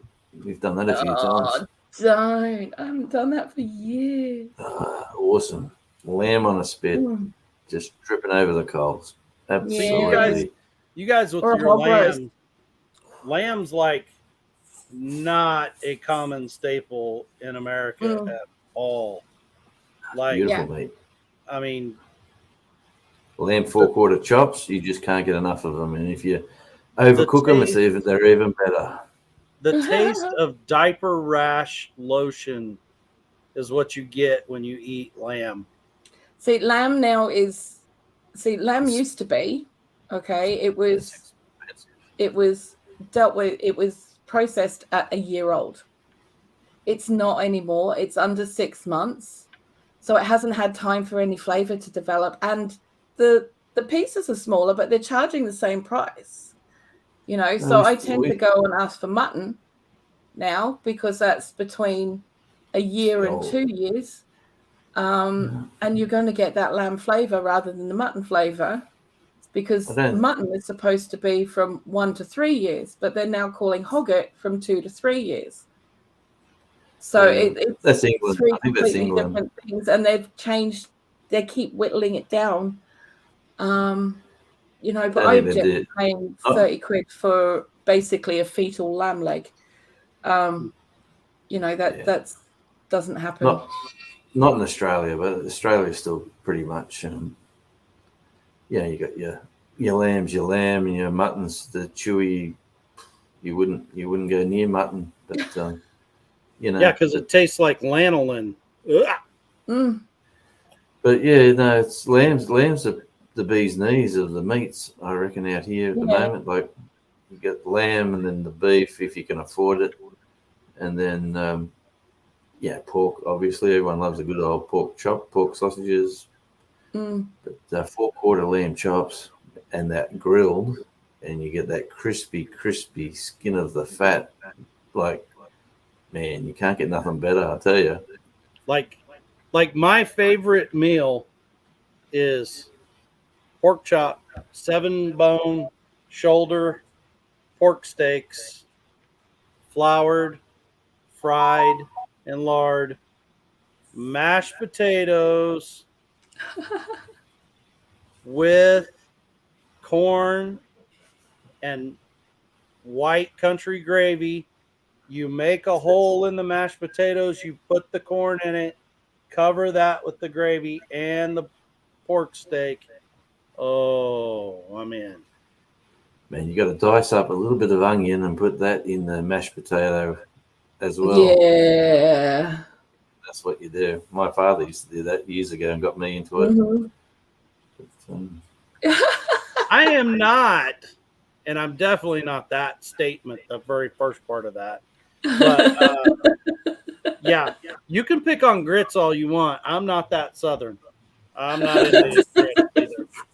I had I'll to ask eat that grits, question. but I'm like, not like, that's not me. But We know he's an Aussie who's picking on you, mate. I know. That's all. Like we pick on you. That's all. Fine. Like Cindy It's just said, harder to tell when in it's written. Do you know what I mean? in California, it would probably be way easier to get goat than lamb. Oh, I love goat. I'm not going to lie. Goat is one of my top favorite meats. I It love really watching is. goats play, have fun. Not too Oh yeah, keen they on can it. have their fun and then they can get in my belly. That's You know, what I'm saying. You know what? When I was a child, That's when I was my a- version of a goat right there. Whitetail Nice. beard. when I was a child, we used to have we obviously had a country town we lived in with acres out, but I always got a pet lamb every year. I got a pet lamb every year, and his name was Snowy, and he was my best friend for at least a year, and then he disappeared. And then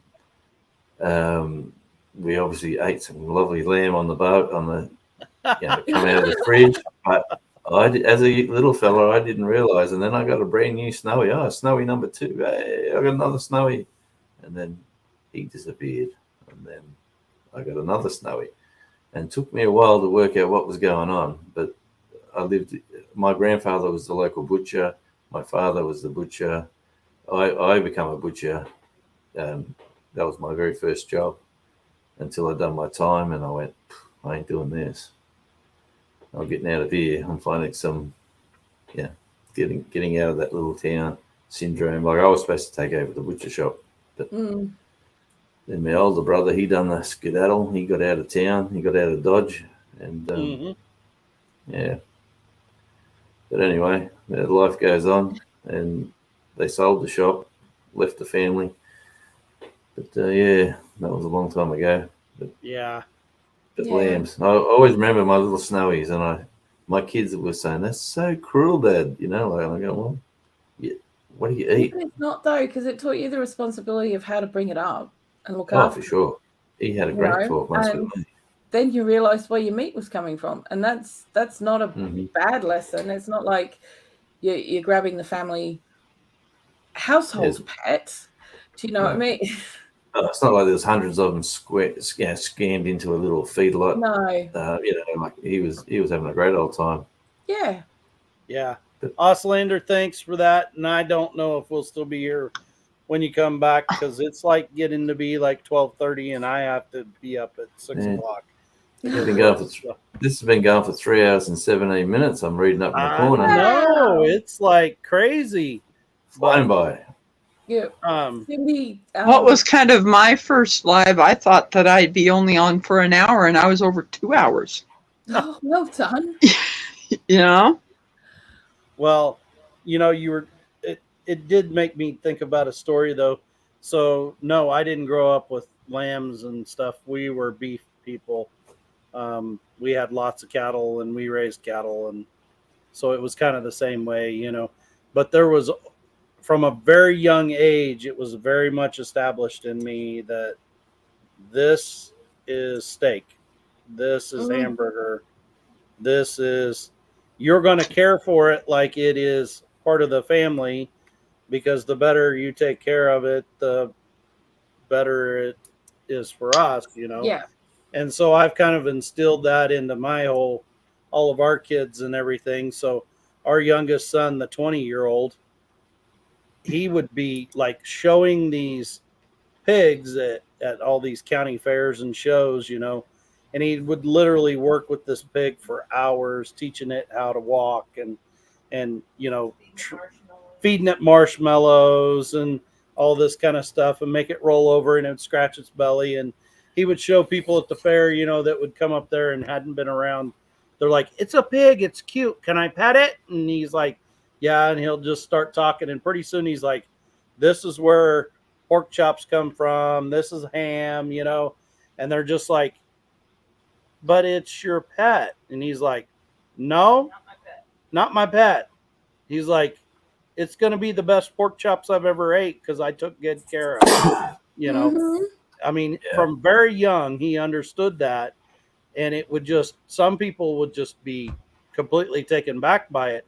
Yeah. But to me, as a parent, that kid has more of a sense of where his food comes from than Sure. most people twice his age. Yeah. He knows it inside and out.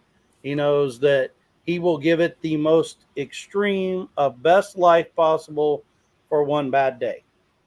Yeah. Man, people talk to their carrots before they take them inside and slice and dice them up. Yeah.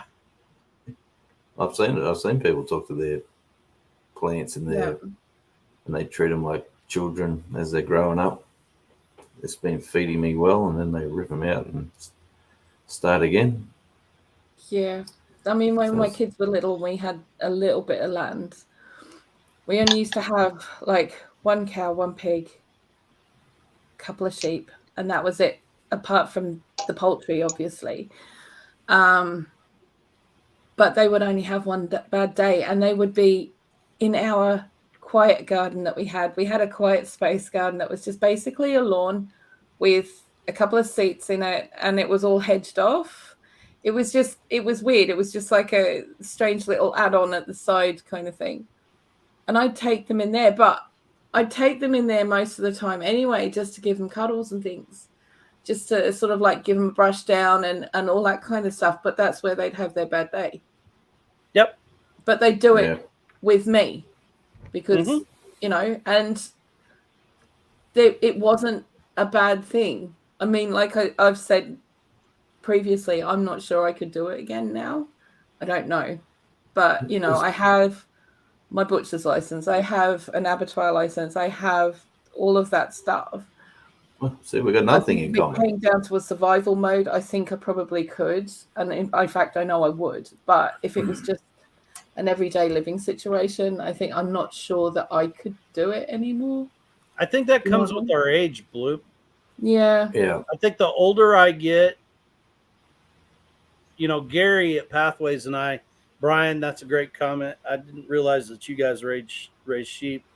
But Gary from Pathways and I was talking about that when I went out for his chicken processing day at his house. The older we get, the more reverent that we take that in consideration. Yeah, for sure. I think part of that is because we can see our own demise one of these days, and that might sound morbid to somebody, but there's a lot of truth to that statement, and Absolutely. No one lives life forever. means more to you the older you get, Yeah. But at the same time, it's also very spiritual and very, honoring. It is to me because I think, that animal has just given its life for us. Bingo. And if you don't treat it with decency and respect, even on its worst day, then you don't deserve to have them. End of story. I really don't like the rules of butchering over here. I don't. I think it's not what's best for the animals. I really don't believe that in any shape or form. I think stunning them before you do anything is just absolutely the most barbaric thing you could possibly do because automatically they're freaking out. Bingo. They're freaking out automatically. One swift move on a calm animal and it's down. Mm-hmm. And that's the way it should be. And I really don't agree with the methods that are now being put out there because I think it's really bad on the animals. And I wouldn't want to be put out that way. Me neither. I know someone in here was making comments earlier about Bland's. I'm trying to remember their channel name, but another channel had a live and was talking about castration of Yeah. cattle. And I used to have this old adage when people talked about it that I'm like, because there's so many different ways you can do it. You know, they Yeah. actually put a rubber band and Yeah. it basically Mhm. cuts the circulation off, and oh, They it's fall so off. much more Yeah. humane, you know, and all this stuff. Mm. And like I would always look at some guy that was spouting that off to me. I'd look at him and go, okay, here's your I option. would. I hear We're what going you're to put saying. this on you, and you're going to That's it. sit there and walk around for the next month and watch Mhm. it rot off. Yeah. Or we're going to do it instantaneously and it's going to be over. Yeah. Which one are you going to pick? Mhm. Mhm. And Yeah. every guy, when they sit back and they think about Run for the hills. Yeah.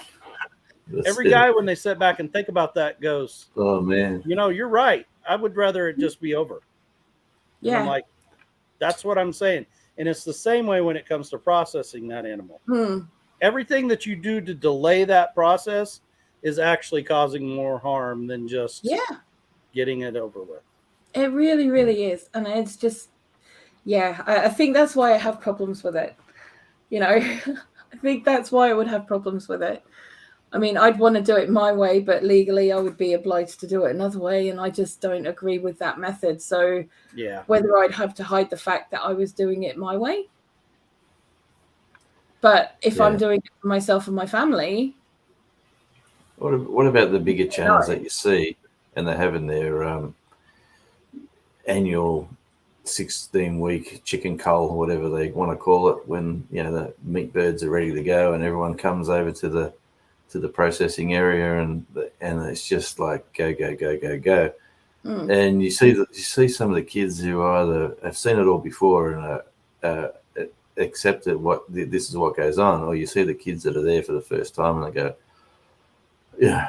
What's going on here, you know? And then, but you know, I've seen a few of those videos. As a teenager, we lived in Washington State, close to where a place was that had chickens that laid eggs in cages. Yeah. My mom took me over there, so I would know where my food came from. Mm-hmm. And they had this huge thing that was over a fire. Mm. We never seen them, you know, do the deed with the chickens, but they brought them over and they put them in that water. And there was one time that when I pulled one of the chickens out by its legs, its head was still a little bit of attached. And I pulled it up and I went, Mom? I was like, Mom? So she pulled it off and I'm able to pluck them. You know, I can process something, but I can't take its life. I raised rabbits, but I couldn't take their life. Yeah. But I could dress them out. I had no problem in doing that. You know, so like, that's a question that we posed out at Pathways, and I'm not trying to steal their thunder because I know they'll have a video out about this eventually. But Gary posed the question to all of us: at what point does that animal become meat? Yeah. What point does it go from being this is a living being to this is meat? And so that's a different answer for anybody. Yeah, right. You know, because like for some of us, like me, being raised in this my whole life, the day that I pick that animal is going to become eventually food is the day that I make that decision. Yeah. I mean, from that point on, it's basically meat. But for others, it's that actual act of dispatch. For others, it's after you clean it and it's nothing but a carcass. So it's different for everyone. But at some point, if you are a person that eats animal proteins, you should come to a understanding of where that becomes for you. And that's what's wrong with today's society is we have hundreds of thousands of millions of people that they think of it as, oh, at the grocery store, oh, I think I want that pork chop. Mm-hmm. They don't Love understand that. where that even come from. Or like, Yeah. you know, the biggest joke that we all laugh at is the joke about the chocolate milk comes from brown cows and strawberry comes from red cows. And it's not a joke. I mean, No. if we are doing that much of a disservice to our children, what kind of society are we creating on the backside? That it's that far away, so that when something in that food chain does go wrong, they don't have the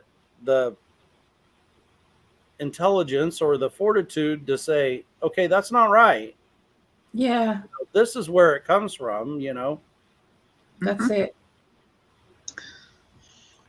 Yeah, no, it's city kids, country kids. You see the difference hand in glove, like everywhere. You know, everywhere from where the babies come from to, you know, like have to work hard for a day's work, sort of thing. You see that in and that's something that's worldwide as well. Like that's not Absolutely. just if you're an American or an Australian or Palm or whatever. If you're a rural child, you see how the world works, and then if you're a city kid, everything's either at a shop or you're on a train, you're on a bus, you're in a concrete jungle, and then you're back in your little cube, living your little life, cooking your little dinner from that supermarket around the corner. Yeah, it used to be different though. I mean, like supermarkets have created this massive disconnect between the origins of where your food comes from and how it ends up on your plate. Because the old butcher shops used to have carcasses hanging up. Oh yeah.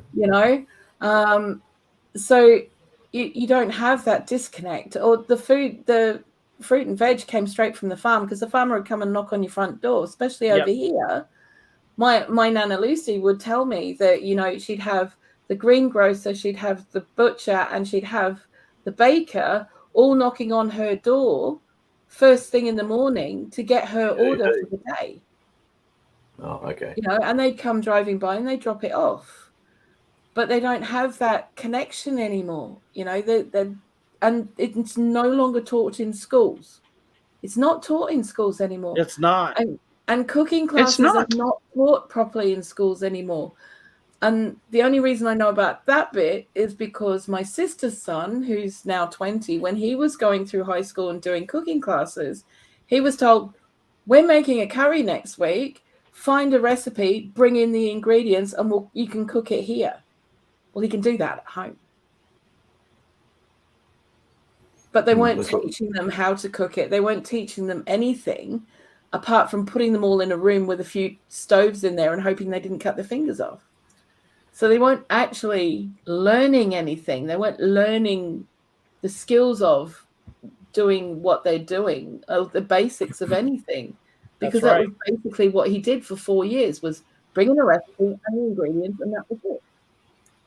Hey, picture this, Blue. Back in the 70s, when I was in high school, and you had metalwork, woodwork, home economics. And there was another one. I forget what the other one was. And you had to go sign up to which one you wanted to do. Mm-hmm. Right. As a smart young lad, I signed up to home economics instead of. That's where the girls were at. That's it, baby. All my mates were saying, "What's wrong with you wearing an apron?" I said, "You go bang your metal and you go cut your wood." I said, "I'll be talking to the girls in the cooking class." Exactly. So I want to answer what Cindy said here. Yeah. About what difference that makes. Do you treat them differently if they are meat? And if so, how? Okay, so for us, no, there's no difference that gets treated there other than the fact that maybe that emotional connection isn't there. As a kid, I didn't have that emotional connection because I knew at some point there would be an end point to it. Yeah. Where, like, say it was a replacement heifer that would become a cow as a breeding animal, I knew that she would be there for many, many, many years, you know, where that one's fate was going to end after a year. And that would be the only difference there. As far as how that animal was treated, they were both treated identical. Mm. You know, they say the taste of an animal too is different. There's lots of reports out here saying a relaxed animal at the time of the slaughter is a relaxed beef. All the meat's a bit looser. I don't know if it's true or not. Because their muscles haven't spasmed and gone into tightened up stress mode. That's what there's. I've read reports about that saying it. Yeah. A relaxed animal is a tastier animal than like someone that's all tensed up and stressed. I think someone wrote in the comments back further about that, sort of hanging on to that statement. But that's in the back of my head somewhere I've seen something or read something. Yeah, but that makes sense, some sort of sense. You were probably thinking of this where Brian was talking about that if lamb was butchered properly, I think he meant to say it would not have a strong taste. Yeah. And I know that's true. Oh, see, he did correct himself. But I know what they mean by that in the fact that it wouldn't have that lanolin because they did it properly type taste to it. But it's just not a common thing, especially in the center part of the United States. We're beef and pork and You know. Wonder why that is. Why hasn't lamb taken on like hugely in America? Because goats are easier and cheaper to. Yeah, but goat's not a big. It's not big menu. So like, there are thousands of head of goats that's raised in this area, and none of them go to a processing facility here. Wow. They all go to either West Coast or East Coast. So Pennsylvania or on the West Coast. There's like not hardly any, unless if they are of a descent that it's normal to eat goat, Wow. See, out here, goats are like a Mediterranean food, like a Middle Eastern food. Yeah. The Lebanese and all them sort of nationalities love the goats, but it's not really popular out here. It's very unusual for someone to be breeding goats out here. Like sheep are everywhere. But anyway. And it wasn't really until the South African boar goat was introduced to the United States that it actually became like a common meat animal. Yeah. Because everything that was thought of for goats here was like pasture, more dairy type. Dairy. Yeah. Yeah. Because they're cheaper than having a heifer. Yeah. Well, exactly. And take up less room. So, you don't They used to tell me as a kid that if you had a potload of goats, you'd have $1 million if you could get that potload to Pennsylvania to the processor. Where they could get rid of it. Which, if you think about, when I mean a potload, I mean a semi double-decker trailer plumb full. Yeah. If you think about that, I mean, we're talking hundreds and hundreds of head of goats, But I can remember as a kid also, goats were like $5 a piece. Now we're talking they are $5 to $6 a pound. So that it is developed here. Yeah. But what are they like as a pet? Like if you had a goat? I can tell you I had pygmy goats, and I was able to, even though she had horns, I could walk her on a leash. Oh, yeah. She was young enough that I could teach her to walk her on a leash. And people were like, I lived out in the country, and I took my goat Freckles for a walk.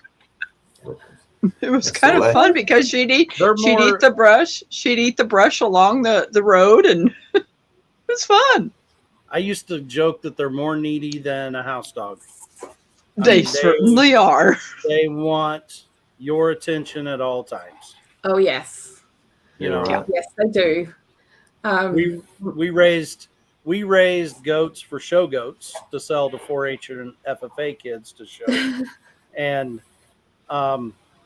like they would stand at the fence and bawl, and like by until you walked out the door and they just see your face, and all their tails start wagging and they're just as excited as can be, and you'd go back in the house and they'd just cry and cry and cry and cry. And it was like, holy moly, they're like needier than a baby. And I mean, they would get out, and it's not like they would go eat the neighbor's flowers and everything. They'd all be laying on the front porch because that's where you were at, and stuff. But their temperament is very, I mean, they've been bred for years, domesticated. They think that you're like, the provider, of course. Well, you're part of their herd at the end of the day, but you're the head of the herd. So they're going to come and because you provide the food. So therefore they're going to be as close to you as possible. Mm-hmm. We had 3 in New Zealand when I was a teenager. One was called Samson. He was a little pygmy. We had Alice, who was just a goat. Mm-hmm. And then we had Merlin. And he used to take on my dad's car. Yeah. Dad would come driving down the driveway and Merlin would come charging. Yep. And this was before cell phones. So he couldn't ring us to let us know to lock up Merlin because he was coming down the driveway. And Merlin would get down and he would charge him. And he had to get a bull bar on the front of the car because he was taking in the radiator every single time. Oh my gosh. It was bad. He went through, we had ranch slider doors on our bedrooms, like glass sliding doors. I was 10 minutes late feeding him. He came through it. Wow. He came through it. Eventually we had to take him off to somewhere that he could be. My mum said that he'd gone off to a bigger farm. I don't believe her. He probably went to someone's barbecue grill. Probably went to freezer camp is probably what I'm thinking. We had a lot of lamb for the next 6 months. Uh-huh. I'm pretty sure he went to freezer camp. But, lamb that was a little darker meat. Probably. That's my snowy story all over again. Really pay much attention. Well, guys, I hate to get off of here. Yeah. Bless you guys for being here. I appreciate it so much. It's been fun. I've got to get to bed. I just looked at the time. I'm like, holy moly, it's almost 1 o'clock in the morning. Wow. Well, thanks for your time there, Dale. It's been great. Thank you, Dale. And everyone in the chat. Good night. All the best. Night. Thank night, you, y'all. Thanks to everyone in the chat. Thanks to my mods.